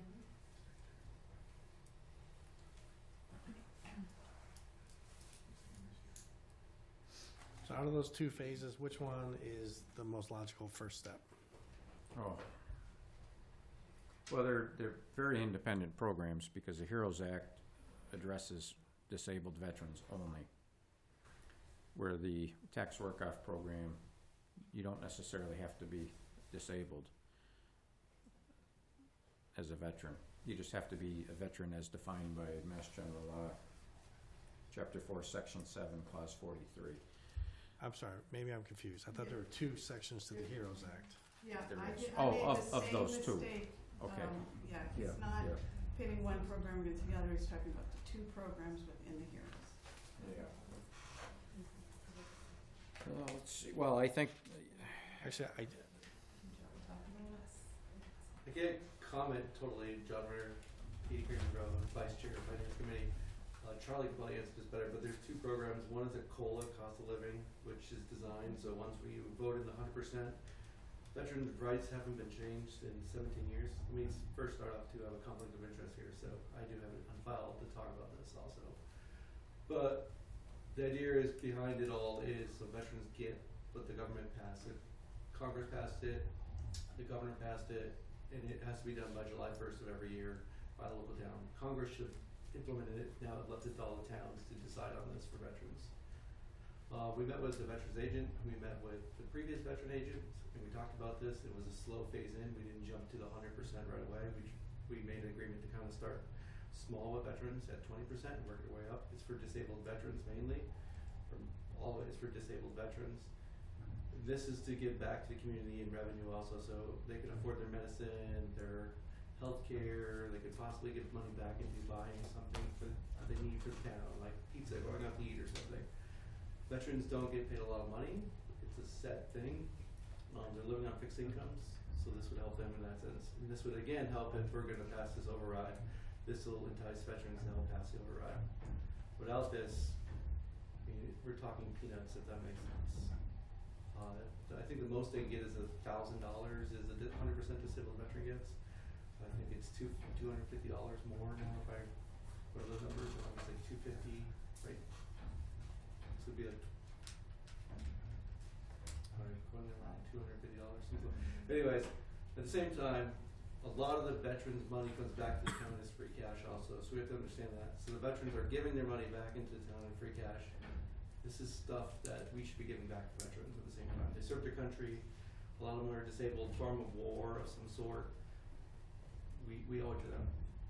We're standing in this room because of veterans, so that's my spiel. If you have questions, I'm happy to answer to it. But I wish Charlie was here. But you guys had also voted for that to come out of OPEB, right? Yes. Is that set in stone? Is that That's where not it set in has to stone. come That was just from? an option we threw on the table. So that's an option we have. What did you say? It's an option we threw on the table to help fund it. Okay. But it's not, that's not where it has to come from. no, it would come out of our overlay account. Well, I like it coming out of OPEB, I mean, we're never gonna pay that off. Yep, I understand. That's what we thought too. Yeah. It was a win-win in a sense. Do something right for veterans this year, and then we could expand in the future as the town gets more money. We find a revenue source for that. Yeah. Yeah. And we should find revenue source for that as veterans go into them, like I said. So which part of the HEROES Act, part 1 or part 2, makes the most sense this year? I would say both, that's what we agreed on. I disagree. I agree with John. We met in the middle in a sense. We gave them less than what they were entitled to. Some towns are doing 100% and the COLA. We're one of the few doing hardly anything. We didn't even talk about it until now, but this should have been discussed way back when that bill was passed, and it wasn't. And here we are in the last 2 months talking about it, which is a disservice to veterans. It should have been brought up way back when Congress passed this. The state of Massachusetts legislature passed it, and we didn't discuss it at all. So shame on that. Well, we're here today, John. Yep. What do you want us to do Move forward with it and back it. I agree. this year in the face of an override? I agree. I mean, the worst case, I mean, if we don't back this, we're looking at the veteran community, and it's a worldwide, it's bigger. The veteran community is not this small little town of Belchertown. I mean, we'd be pissing off veterans all across the state and country and legislative. It's not a good look for But Belchertown. does every Or for community our does town. every community do this? They all have to vote on this year budget, July 1. Yeah, but how many communities are already doing this? I don't know that answer. I don't know that answer either. But I'll remind the board that on February 18th, when we discussed the warrant articles, these two articles were put on the warrant for townspeople to decide. You also voted back in December, maybe January, to put money into OPEB. So we were gonna follow that plan because we don't wanna completely redo our budgets this year. And the impacts from this would come out of the overlay account. What would be the overall impact? So the adoption of Mass General Law, Clause 22I was $5,532 based on current estimates. And the impacts of adopting Clause 22J would be $21,890. So Less than 30. less than 30,000. That's why we came up with a smaller number that goes to the full amount, which is like over 200,000 And the finance committee voted, in favor of it, full in favor. Except for one abstain because he didn't Okay. get a conflict of interest. and that's also what makes me comfortable with it. The finance committee, reviewed this, and they don't think it's gonna be a huge implication. Do you always agree with the finance committee? Really? Actually, so far I have. I'm sure that will change at some point, but no, I'm pretty confident in their work. Nicole, Jen? Yeah, I'm for it. Okay. Yeah. Move forward. Perfect. Thank you.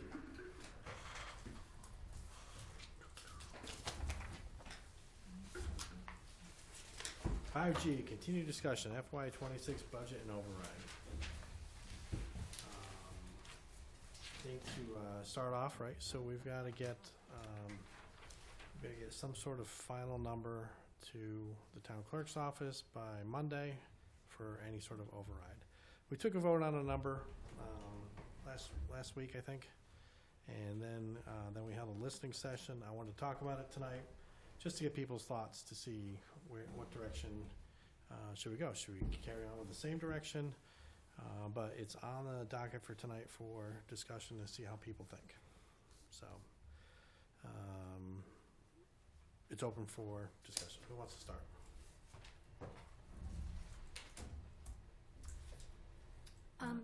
So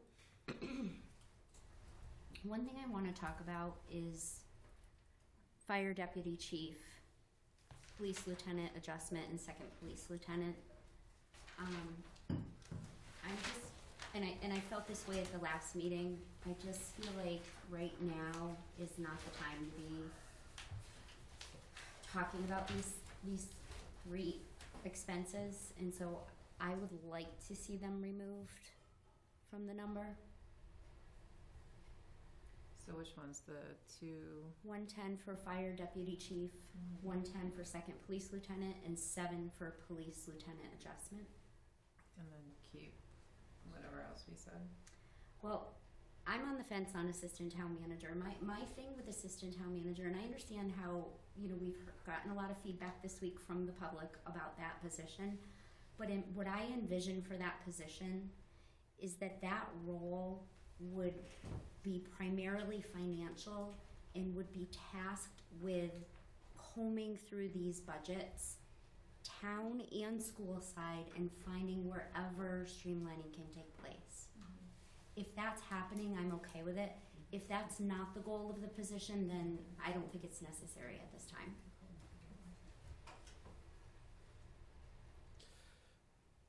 Well, it's less so about combing through the school budgets, because there's that law that prevents I know the it's town still from doing public it. record, though. I mean, it's still. However, there's more to it than coming through the budgets. As we start to borrow more money responsibly, we're going to need a pro out there doing all that sort of work with us. We're going to need somebody that can help Steve and the financial team actually take over forecasting, right? So there's a lot of financial tasks that, quite frankly, I do think Steve has done a good job the 2 years he's there, but we're heading into a period now. Look at us this year. We're heading for an override, right? I'd want to make sure that we have Steve has a partner in the financial world specifically for this stuff. Going back to your comment about the other positions, to be fair, Steve was asked to look ahead, not just this fiscal year. He was asked to look ahead to subsequent fiscal years. If I'm not mistaken, you were asked to ask the superintendent the same question about look ahead to future fiscal years. Along those lines, because we know how hard it is to pass any sort of 2.5 override, I've been against an approach that, the Band-Aid approach, as it were. So, but, we're past that. There's a number going forward to the town clerk, and that's kind of where we're at right now at this moment in time. So whether those positions stay or go, it's zero reflection on what Steve was asking for. The board asked him to look ahead to subsequent years, and I think he did a good job at looking ahead to the future needs of the town. So I agree. those are my initial thoughts. But I hear you that maybe the positions don't sound palatable to you at this point in time. So, did you want to go? Go ahead. I've been chatting a lot. Keep going. You can keep chatting. Okay. I think that the listening session was really important for me. I kind of went in thinking that, I wasn't going to be swayed all that much. But it made a big impression on me. And for that reason, I do think we need to lower the number so that the override might pass.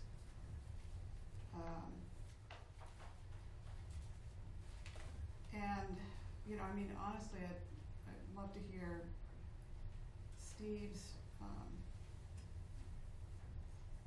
input on this, because if there are positions that, I'll give you one, for the DL, we haven't gotten the DLS report yet. For the finance director position, and so I don't feel comfortable, if I had to, say, okay, there's one we need to kind of wait on, to me, until we get that report and get those recommendations, it feels like that's one that we can hold on. I also agree with you, we do need, someone that can be a partner to Steve, but I really think we need to wait, since they've been working on it all this year. It seems like we should hold off on that. The only one I feel really strongly about, there's actually two, is the grant manager, because that job, if done right, is going to bring more money into the town. So it seems short-sighted of us to not include that. And also the IT tech support, because we've all experienced issues, and if this will help address those issues so that we have smoother communications, I think the whole town would appreciate that. I also think we can't afford to lose the firefighters. We can't afford to lose them. That what, the report that we got from the chief, talking about the number of calls that have gone up exponentially. I think it's putting the town at risk if we don't have the fire department fully funded. And yes, I recognize that it was a grant funded, those positions were grant funded. And yes, there was awareness that this was going to end, but this is where we are, and I think that we'd be shooting ourselves in the foot not to have them. Having said that, what do you think? Thank you. One of my biggest responsibilities that I take very seriously is supporting our department heads. They have needs. I was in that pool of employees for nearly 30 years. And I can tell you that every year, or at least almost every year, we were asked for a level service budget, just like the schools. No different. And every year we were asked to take a little more off, just like the schools. This problem did not develop in the last 12 months or 24 months. It's been ongoing for years and years and years. And to support my department heads, when I looked at the requests that came in for additional help in staffing, I felt that they were appropriate and made perfect sense. And that's why I presented them to the select board for consideration. That being said, it took us many, many years to get into this predicament. We knew the financial cliff was coming. We can look back at the DLS report from 2021 that said the financial cliff was imminent. Well, it's here. While I think all these positions are necessary and appropriate to ask for, I also understand that it may not be palatable for our taxpayers to have to absorb this additional expense all in one year. So I think what's very important to me is that there is now awareness to the fact that we didn't fill a lieutenant position, that we have no second in command at our fire department, that there is a need for a financial director. Ironically, up until the point where I asked for a financial director, people were all over social media saying the town needs a financial director. Right. But as soon as it came to pay for it, maybe Mr. Williams doesn't know how to do his job. I think there's other positions that are going to be required. We are in the middle right now of looking at a human services review, which encumbers recreation, senior services, and veterans agent. I would almost guarantee that there'll be a recommendation to hire a human services director. I don't think that it's necessary right now. We have very well qualified individuals running our town, and we can make it work until we can find a time where it's appropriate to start growing our government again. So with that, I would suggest that what we really should focus on is the $198,000 of cuts that I took out of the level service budget. Let's put those back in. That still represents over $200,000 that's coming off the top of the level service budget. And I think we need to focus on preserving what we have. The schools have made a very passionate argument that we need to preserve positions. Well, for me, that means our grants manager and our 6 firefighters. I will fight for those all the way up until it fails at town meeting or at the ballot. Because the last thing I want to see is somebody's loved one laying on the floor because they have to wait for an ambulance to come from Ludlow or Palmer or Granby. 5 years ago, when that grant was applied for, the chair asked specifically, what's the plan? And the answer was, well, we'll figure it out when we get there. Here we are. And here I am. I inherited a mess. But we need those people. 2,700 calls a year is just too much to ignore. And I know it's a big pill to swallow, but I think we need to move forward with it. So those are my priorities.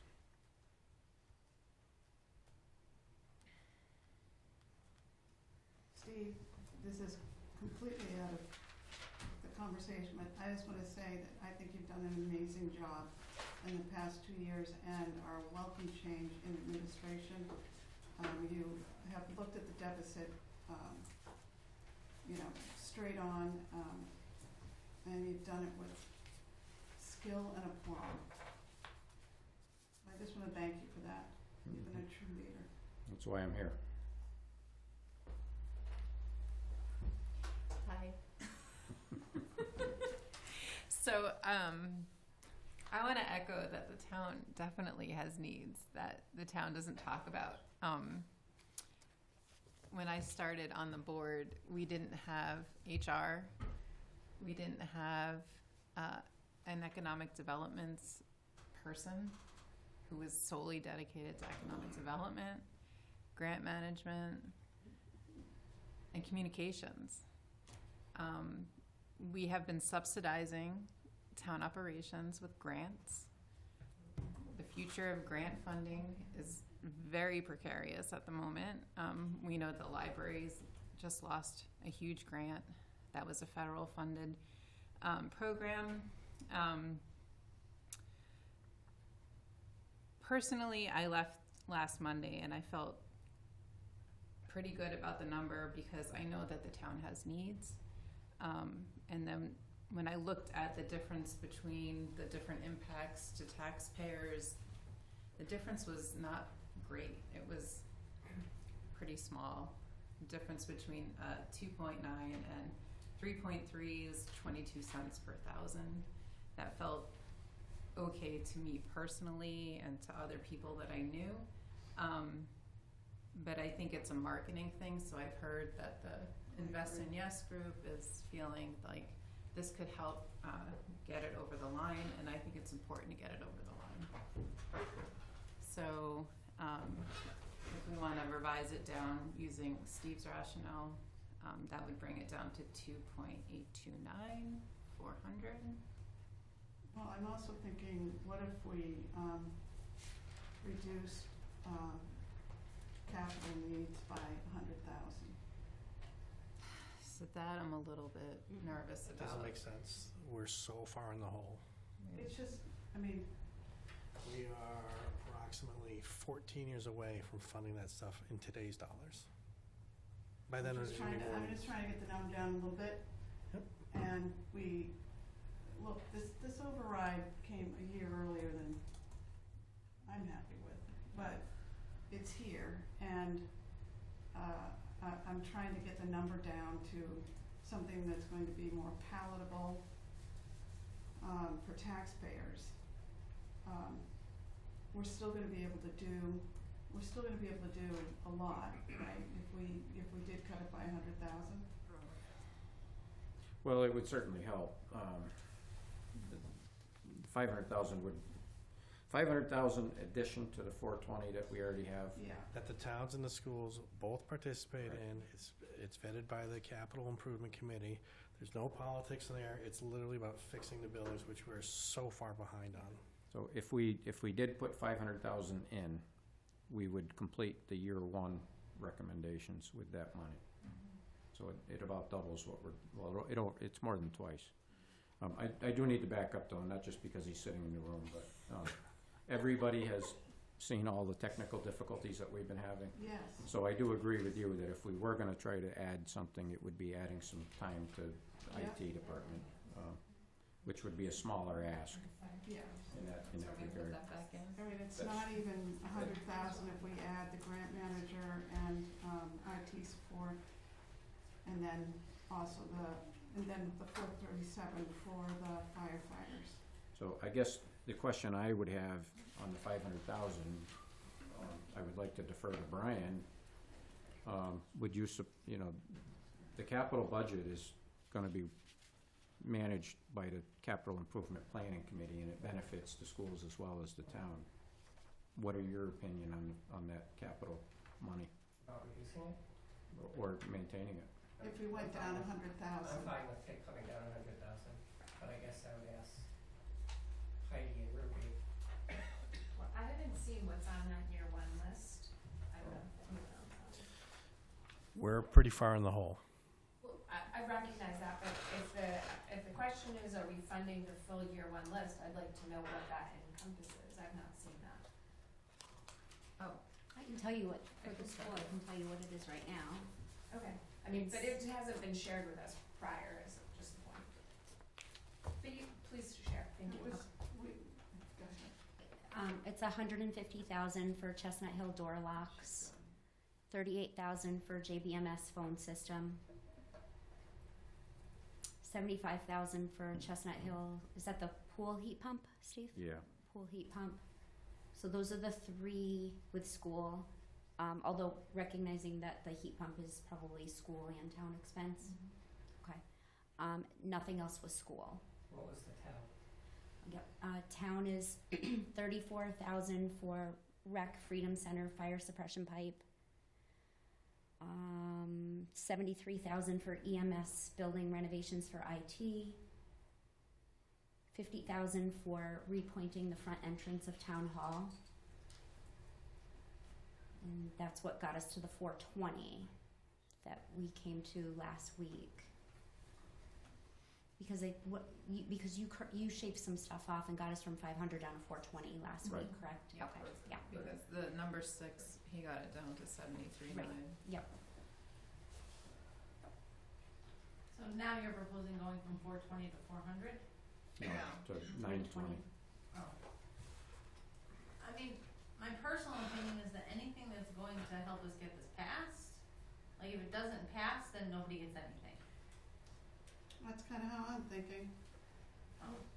So sorry, just clarification, because didn't some of the capital money come out of the free cash Yes. reallocation? That's So the what are we 420. talking about? We're Are we talking about that money, or are we talking about money that you added to the override? So we added to the override so that in perpetuity, we'd have money to work on the total list, which is like $37 million worth of deferred maintenance for the town. I'm just saying, didn't you say that there was a year one ask that was the 500 Yes. plus the 420?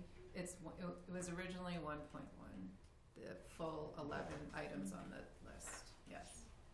And then, so Steve was able to cover that with the free cash 420, which left a remainder. The 500 is just irrespective of that number. It was just to build into the number. Oh, I see, so there's Yeah. no plan for that number in year one. Right, exactly. Okay, that's the same. But he would, now he's saying, Steve is now saying he would use that money to tackle the rest of that high priority list. And keep going down the list. Got it, I Right. just didn't understand that Yeah. at the beginning, thank you. It's just a suggestion, you know. Mm-hmm. I mean, my big concern, right, it's psychology, it's marketing, and I That's feel, why I'm doing and I this. feel like, you know, my gut tells me if somebody's gonna say no, they're gonna say no, and it doesn't matter if it's $5 or if it's $1 million or if it's $3 million, they're gonna say no. That's just my gut feeling from, you know, the education part of it, and I know that there's a group that is going to be out there and they're going to be pitching for the smallest increase possible. You know, but when you look at the impact report, I mean, we're talking not a lot, you know. And I think that's an education component piece of it that I think that the strategy behind it, it's just, you know, us making sure that the community is aware of that. So I'm using psychology too. Yeah. The psychology of the number. Yeah. And if we lower the number, it does two things. Yeah. The first thing it does is it demonstrates that that we're listening and that we want to work cooperatively. And that is what the town has been asking.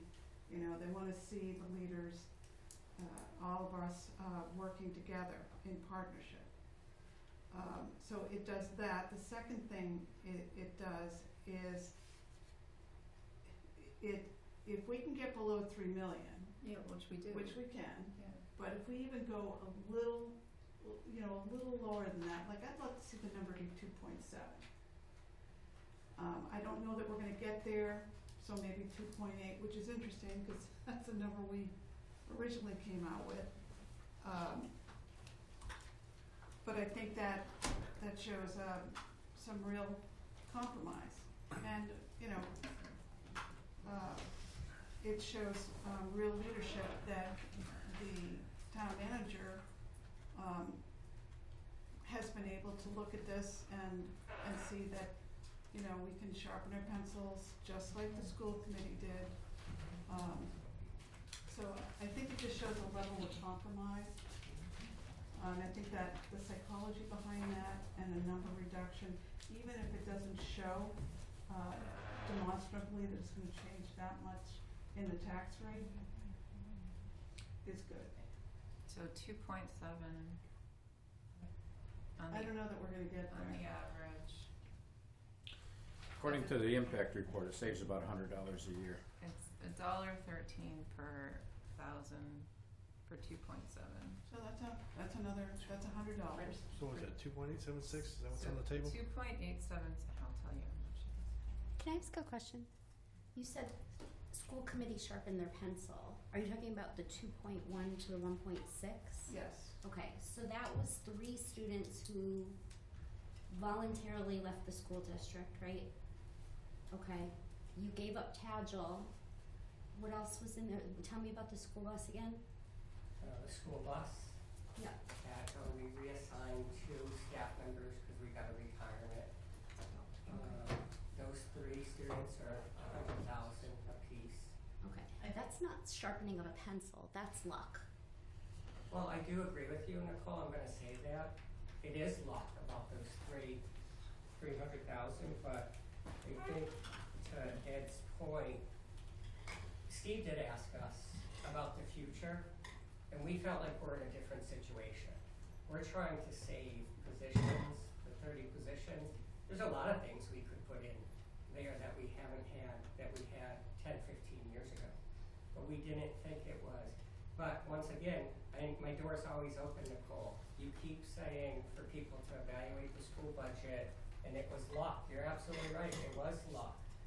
But I just wanna say too that we're trying to save positions, not add positions, because of the position we're in. And I'm not faulting Steve, I mean, adding the positions. I just think we're in 2 different positions where we can't compare. You know, yeah, that's luck. If the 300 didn't come, you're absolutely right. So for me, I'm off of the town for a minute, and I'm on the school side for a second. For me to get to the 1.636, I need reassurances that, and I understand it can't happen for this school year, but I need reassurances about the closing of Cold Spring. So I think you definitely need to be coming to that committee that's gonna establish how that works, because there's a bubble class in Chestnut Hill right now. And as long as that class is still in our school, then it's gonna require laying off teachers in every single grade in order to make that happen. So that committee's gonna look at it and say, is that something we can do next year? Is that something we can't do to the following year? And it's something that we want to do, but like if I do it this year, it lays off 17? 30, I'm sorry, 30 teachers, right? So if I do it next year and it's gonna lay off 28, is that really helpful? Well, if you're getting the 1.6, you shouldn't be doing any layoffs other than what it would be to consolidate Cold Spring. Correct, but that's all those teachers. So what's that Did you see teacher our count? budget presentation? I did. So what was that teacher count 30. at Chestnut Hill? I'm sorry, at No, Cold Spring. total. No, at Cold Spring. So it wouldn't just be Cold Spring though, because No, I they need a spot to understand. go. Okay, and then that leads me to the next question that I had, which I kind of got a roundabout answer, but I didn't really feel like I understood what was being said to me. Was if you reduce the number of school choice in, you're saving that, you know, you're getting 5,000 ahead for school choice in. I get that, but if you're getting to the point where you can reduce class sizes, doesn't that kind of remedy the situation of class sizes blowing up by closing Cold Spring? So that's a double-edged sword, because there's positions in that. So the best example I can give you is our school resource officer. That position is in the school choice office. So then if I can no longer have that, then that's a position we can't have. There's teaching positions, there's heating oil positions, not heating oil positions, just heating oil. I think, oh, sorry. No, go ahead. Chronicle, I think that I could reassure you that Cold Springs will be closing within the next couple of years. Within the next year or two? Yes, No more than that? that would be my vision, Okay. okay? We've talked about it. We've had the plan. It's that bubble group at Chestnut Hill. I know we have some teachers here today. There's 25, 26 in those classes. We're not well, I'm not. I don't think anyone in the school committee is not opposed to closing Cold Springs. But I think for me, and I don't feel like there's any understanding from the select board on this, 1.7 million was on fixed costs that I have no control over. And all I keep hearing is, well, you came in at 2.1. I agree with you. But what am I supposed to do when insurance is $800,000 and the town only gives me $600,000? It's fault, so I gotta make up that money. We know transportation is going up. I just feel like there's no. I don't think that's true. I think there is understanding, and it's this kind of conversation that I don't think the public wants us to be doing anymore. But, like, how Well, I'm about not we just arguing, talk? I'm just saying that, you know, the 2.1, 1.7, 1.8 is fixed costs. I mean, if you have suggestions on how I can fix that, I'm open to that. But I'm just saying that, you know, the budget increase this year was due to fixed costs, not adding positions or anything like that. And maybe I'm wrong, and I apologize if I'm wrong. I don't think anybody's ever said to us, we understand the fixed costs. We understand it's just, you know, it's too high, it's too high, it's too high. We understand the fixed costs. I do. Thank you, I appreciate that a lot. And you've said it many times. I know, but So nobody's acknowledged it. Okay, you so know. what So- we're trying to do is try to get to a number, at least I am, that is going to be I'm just more responsible. palatable. So I think we're hearing you, So But what I can say to answer. in order for, if this is gonna pass, we're trying to get to a number that perhaps would be more reasonable for taxpayers. Can I ask one question? Yes. And this isn't being argumentative, and I want to say up front. Please. But will the two of you support it, the new number? Because last time you said, I hope it passed. It doesn't pass. We don't have a new number at this exact moment. I know, I'm just asking. Well, Let's get to the number Let us talk to the number first, right? Okay. So I just wanna answer Nicole, and I know there's 3 committee members in here, but we didn't post, so we're not gonna have a conversation about it. But from my perspective, I really want Cold Spring to close. That's something that is very important to me, cause I think that needs to happen for our district. So our committee isn't in order, so we can't address that for you, but, that is a priority of mine. I appreciate you all being so emphatic about it. I think it's the right call, and it makes a lot of sense. So thank you for sharing that tonight. I think it's going to go a long way. Okay, so back to this board. We need a number if we're going to change a number. How does the group feel about leaving the number where it is, which was 3.3? Are we going to come down from there? I want to go through these items one by one that fall under possible additions and other thoughts.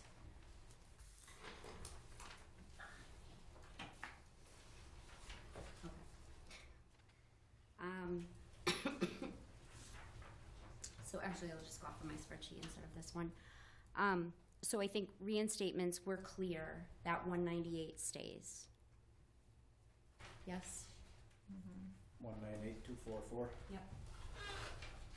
For me, firefighters at 437 stays. Yep. Okay. So finance director at 125, I'm truly on the fence on that one. I think we need to wait for DLS. I think that I agree with Lisa. It's a position that's needed, but Steve said it can go this year. Revisit that a future year. Okay. Ambulance at 65,000 stays. 65. 65. Yeah, Lisa? Yes, but right, Steve? I mean, this is why I don't want to cherry pick, because I feel like I need to Okay. cherry pick this. All I right. need to go through this list by one. Grant manager 57,920 stays. Yes. Council on Aging van 15,000.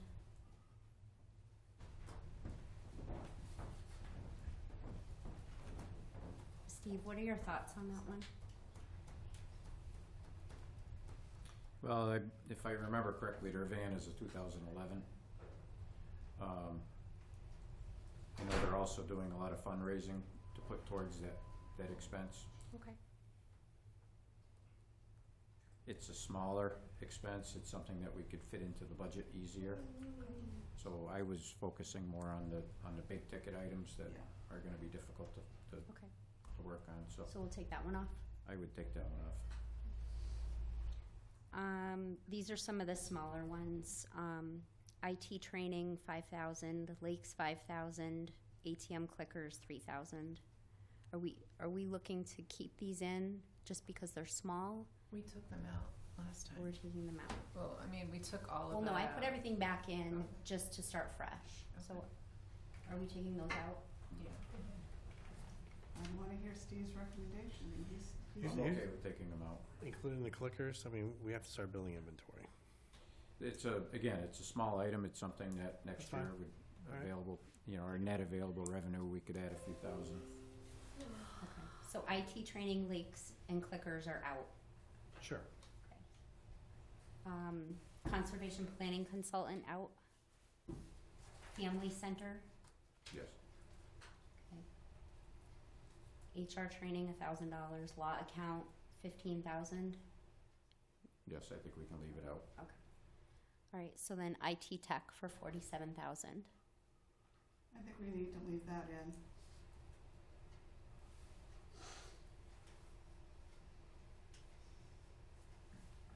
Oh, hi. T-Tech?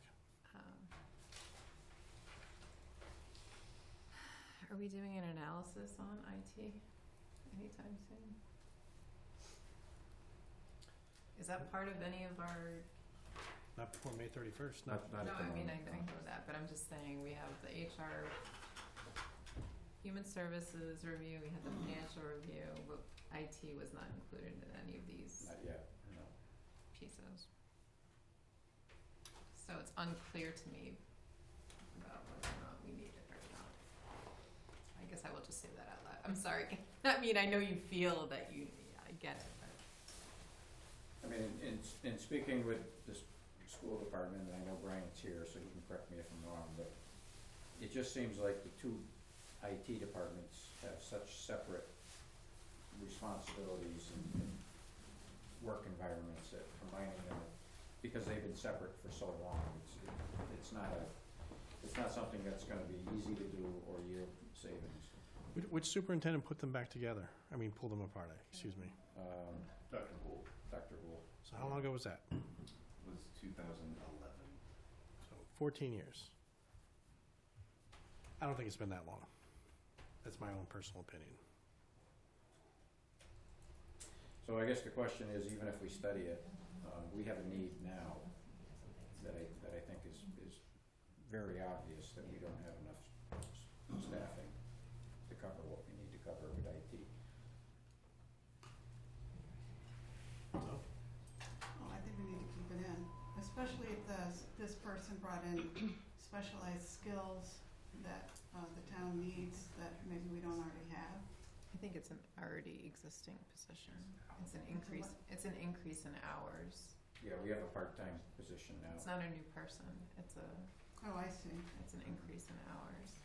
So I guess I'm just fuzzy on this position. Okay, I see that. So, I don't, I still think IT is overwhelmed.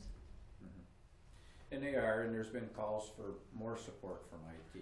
Even the select board has asked to have somebody, like Kevin is here right now, to help manage these meetings. that's because we don't know what we're talking about. That's fine, there's a difference. Well, the issue is, if somebody's here at night, it takes away from their daytime hours. Sure. Because we need, we don't pay overtime in town, I'm gonna leave it on. So we've all done our best. Now, if we don't get the money, we're gonna have to figure out. Nicole leaves it on, Short-sighted. Lisa leaves it on, you go either way. I'm a little fuzzy on it. I'm also, and communications is still gonna be part-time, right? Yes. Yeah, so that's like where I feel like that's a trade-off.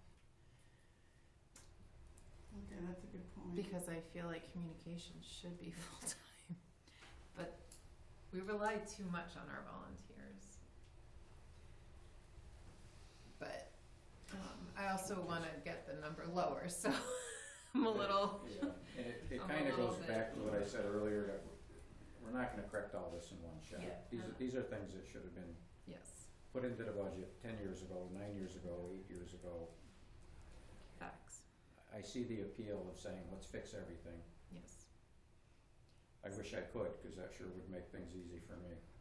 yeah. So removing it? No, I still think that Kevin needs that support. Ed, are you for it? I mean, yeah, I'd like, of course I want. Is the full-time communications people. on that list at all anywhere? No. It's in the budget at 19 Then, hours. then leave it on. Right, now, fire deputy chief at 110. Moving. I mean, again. Okay, this I'm is- sorry, Steve, fire deputy Well, chief. I think that's gonna be my first priority next year with net available revenue, because we do need a second in command. Okay, and then lieutenant and lieutenant adjustment, same, remove. Yeah, I'm already speaking with the police chief about options on how to make that happen, within existing budgets with little impact to the net available revenue next year. Okay, and then the last item is all of the capital. Are we at 500 or 420? 500. Or 500. 420 is what we have already committed. Okay, so that gets us Free to cash. $2.1 million. No, 2.876. Oh, hang on, let me re-add my math.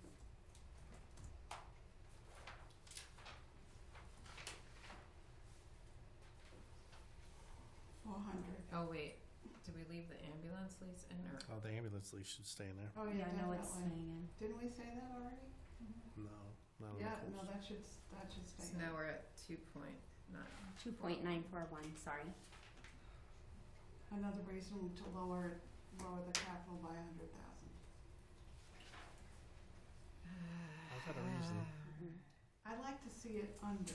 It is Alright, under let me, can I, Nicole, where are we? We're at 2.941. I don't wanna touch capital. We get one shot at this. Well, that's if it passes. Exactly.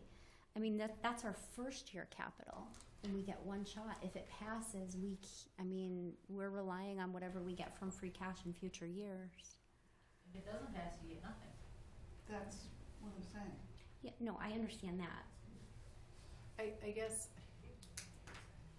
big picture, like, everyone take a step back.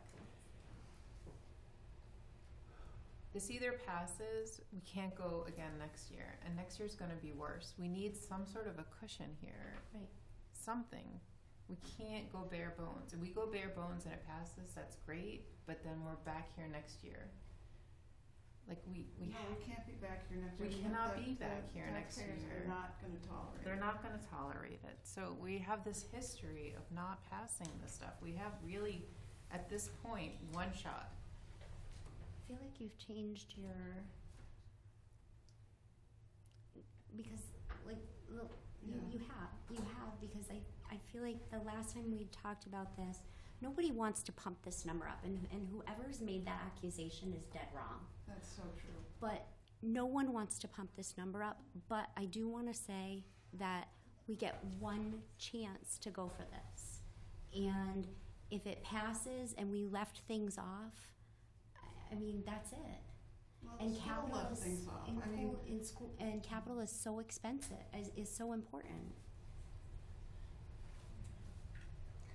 I feel like the school left things off though, and it shows like a goodwill effort on. But Look, the school got I lucky. have done a big switch The on school this. got lucky in that they had students leave the Yeah. district. I mean, it wasn't a sharpening of the pencil. I'll,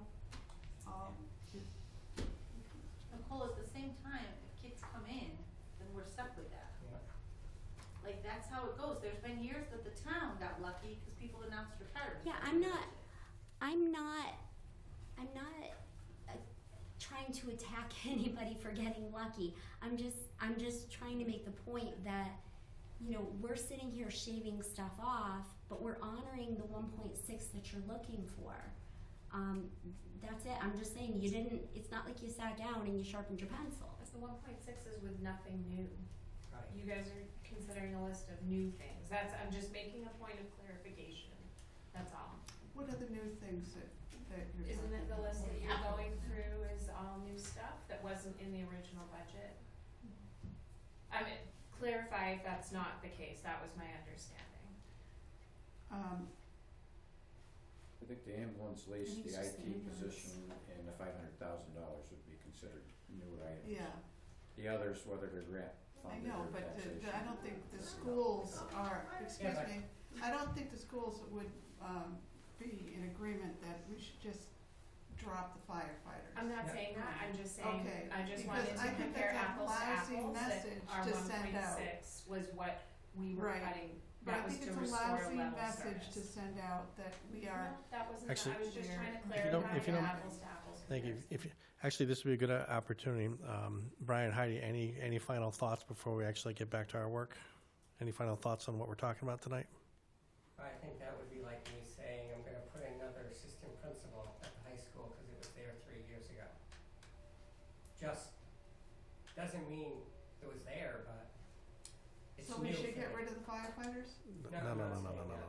I support the firefighters, I Okay. support everything. That's what I wanna hear. You know, but in the same breath too, we're saying, you know, the taxpayers, some of them can't meet paying their taxes, so we're doing what we should, and I agree with that.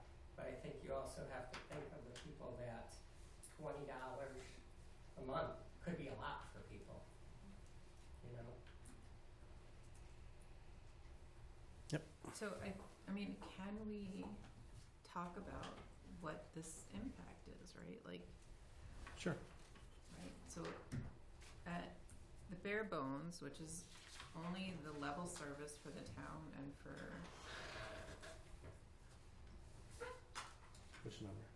that's the 1.8, that's 77 cents per thousand on your tax home assessment. What's that?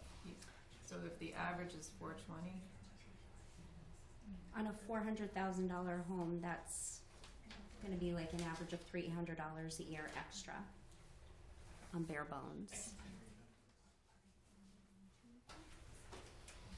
At 3 million, it's $500 extra. at 2.941, which is I think where we're at right now, that's $1.23 per thousand. That's an additional $200. A year? If we reduce capital by 100, then we're under 2 million. No, then we're at, take off like 10 cents. Not even, I think it's less than 10 cents.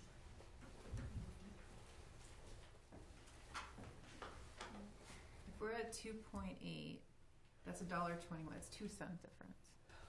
2 cents per thousand. I'm just talking about the number, the psychology of the number.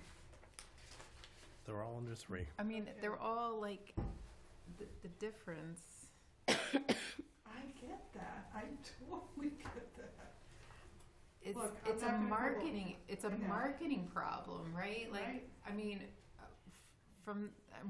It's we- an education and marketing it's an problem. education and marketing, and if the folks who are behind the initiative to get the word out feel like it would, I'm like talking to you guys. Like, do you think that that's fair? Do you think they would? I would. I really do know.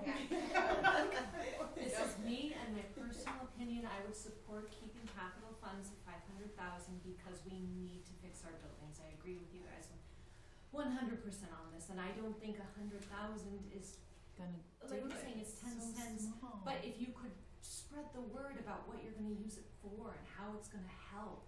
And so people can say like, oh yeah, locks on our schools, that's important.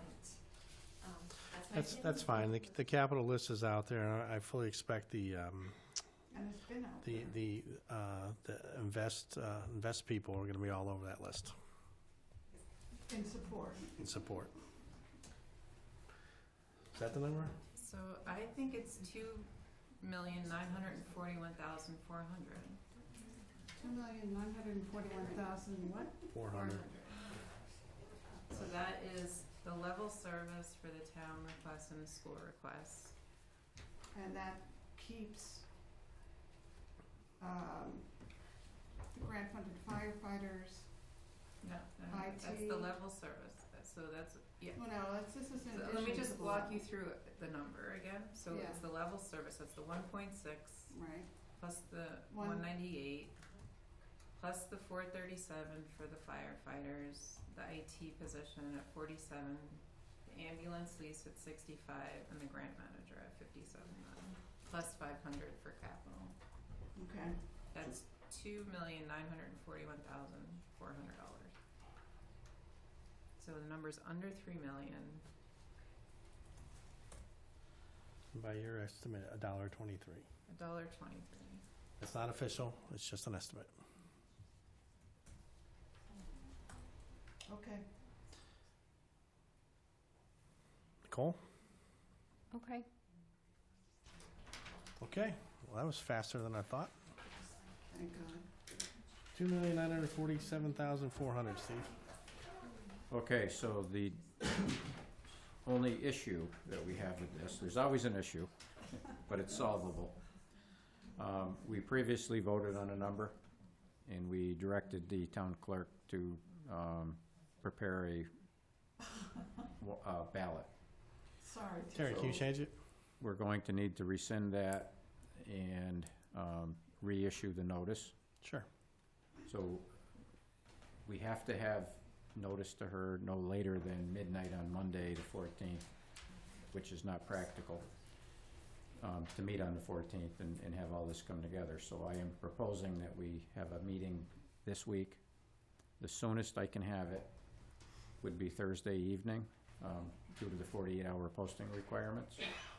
And we can vote on this number so that I can finalize budget, which is not only important for Terry with the ballot, but we do have a public engagement campaign that we need to start. And we've had several starts and stops because we haven't quite zeroed in on what we're doing. And I think everybody in the room is waiting for the town to come out with the final numbers and start joining in the efforts to sell this to our taxpayers. So we're in agreement, 2,947,400? No, not 7, it's 41. 29414. 941. 2,941,400. Yes. Are we voting? But yes. We can't vote We're officially. not voting officially. I just want to make sure we're not coming back to this conversation again. 941,400. Okay. Yep. Thank you. So what I would like to do is schedule a meeting for Thursday evening, and at the same time, we can address the Rescission and not only the Proposition 2.5, but the location and time for the town meeting. May 31st. Yep. 6:30 here. You want to do 7:30 for a quick half an hour? 7:30. Is it going to be a quick half an hour? If Ed runs the meeting, sure. Why not 6:30? I can't make it. Oh. It would be two motions, 2 votes. The motions will be prepared by council, so we make sure we, But you can make it at 7:30? Oh, okay, that's fine. Okay. Sorry, Steve, just one question. I think there's only 3 votes, because I'll need a letter Yes. rescinding your first vote legally Yep. before I can take the next one. Otherwise, we're gonna have 2 votes on the ballot. Yeah. You've already ordered me to put 1 on the ballot. If you're here Thursday night, does that count as notifying you? I need it in writing. Can you draw it up and? yeah, we'll have the letter ready for you to sign. How's that? I just want to reiterate too, like, communities across the entire Commonwealth are dealing with these issues. You know, this is not one isolated issue. And we know all the formulas for all of these funding sources are not working. Something is broken, and it's obvious. Because we just have too many people working underpaid, filling in gaps with, volunteers. I mean, I personally had a breakdown today because I realized I'm doing all this economic development work on behalf of the town, and it is not my skills.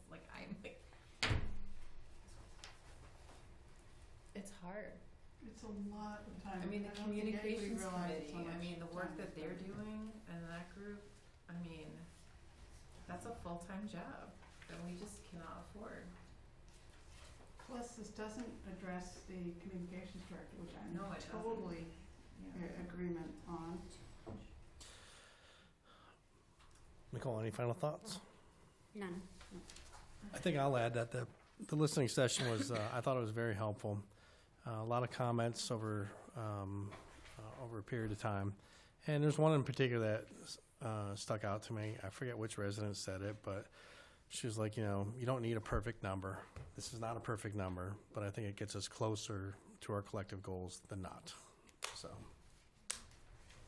I can get behind this. All right. Any mail items? Oh, we didn't do his update. I'll skip that this week. Well, we should talk about next meetings. So we're gonna schedule a meeting for April 10th. No. Yeah. Oh, yeah, the 10th, sorry. Yep, at 7:30. 7:30. 7:30. 7:30. The school department is doing their final budget presentation for April 15th. Okay. So I was hoping that we could schedule our final budget presentation that has to come after the school committee because it's incorporated into it, for April 17th. April Okay. 17th. 6:30 again? Yeah, that would be 6:30, but that needs to be a joint meeting with the at the school? finance committee. And the schools Oh. are welcome to attend, yeah. Oh, here. Yes. Okay. Is that going to be a long meeting? It's just a presentation, and so when we have town meeting and the select board gets up and say they voted to support the budget and the Yep. finance committee, that's the meeting that we have. Okay. Can you make that meeting? April 17th. I have it, Yes. is it April 17th? Yes. Yeah, the school department would already have approved their budget, so you probably don't need a quorum. I don't know why you would, but I don't know do you normally convene a meeting?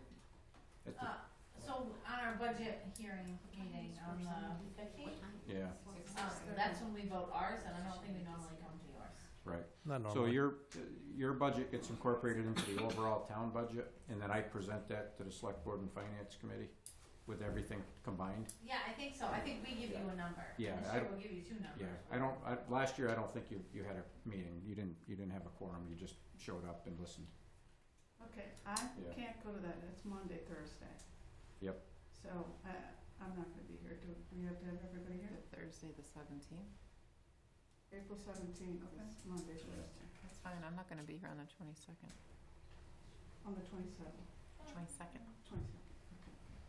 So the reason why I'm pushing for this is because I need to get our FY26 budgets on paper. They're final, but until they're on paper, and this override question changes a few things, but if they're not on paper, I can't publicize the budget because I it's, just go to service, right. yeah. So I don't do I have to be here? think so. As long as we have a All quorum, right, I think we're that's safe. what you were saying, Yep, okay. yep. Okay. No, as long as we have a quorum. But there's been a lot of questions. People have asked how come the town isn't putting information out. It's because we haven't finalized this yet. I mean, Yeah. I have final numbers, but they could change, just like tonight. Yep. And then April 22nd would be the following meeting after that. So I know we have a very busy meeting schedule. On the 22nd? Yeah, it's a Tuesday, Monday's a holiday. I won't be here. I'll be here. Monday's Patriots' Day in Massachusetts.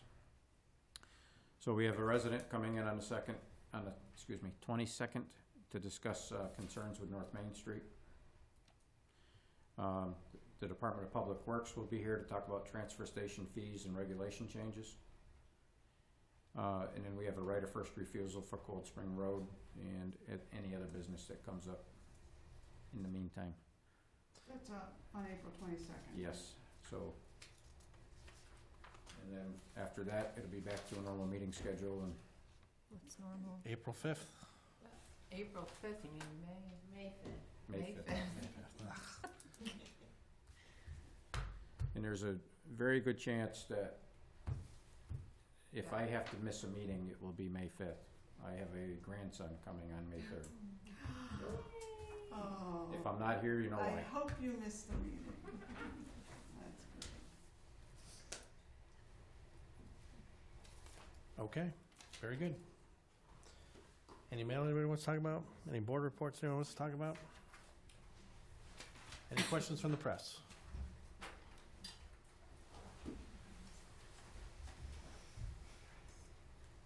Do you have a executive session? Yes, sir. Oh, gosh. It's gonna be quick, 10 minutes. How many? Oh, I have to do it. I move we enter into executive session, not to return to open session under Mass General Law, Chapter 30A, Section 21, subsection 6, to consider the purchase, exchange, lease, or value of real estate if the chair declares that an open meeting may have a detrimental effect on the negotiation position of the blah, blah, blah. Bye. Negotiation will have a detrimental effect. Oh. Second, is there a second? Roll call. Aye. Aye. Negotiation will have a detrimental effect on negotiation position.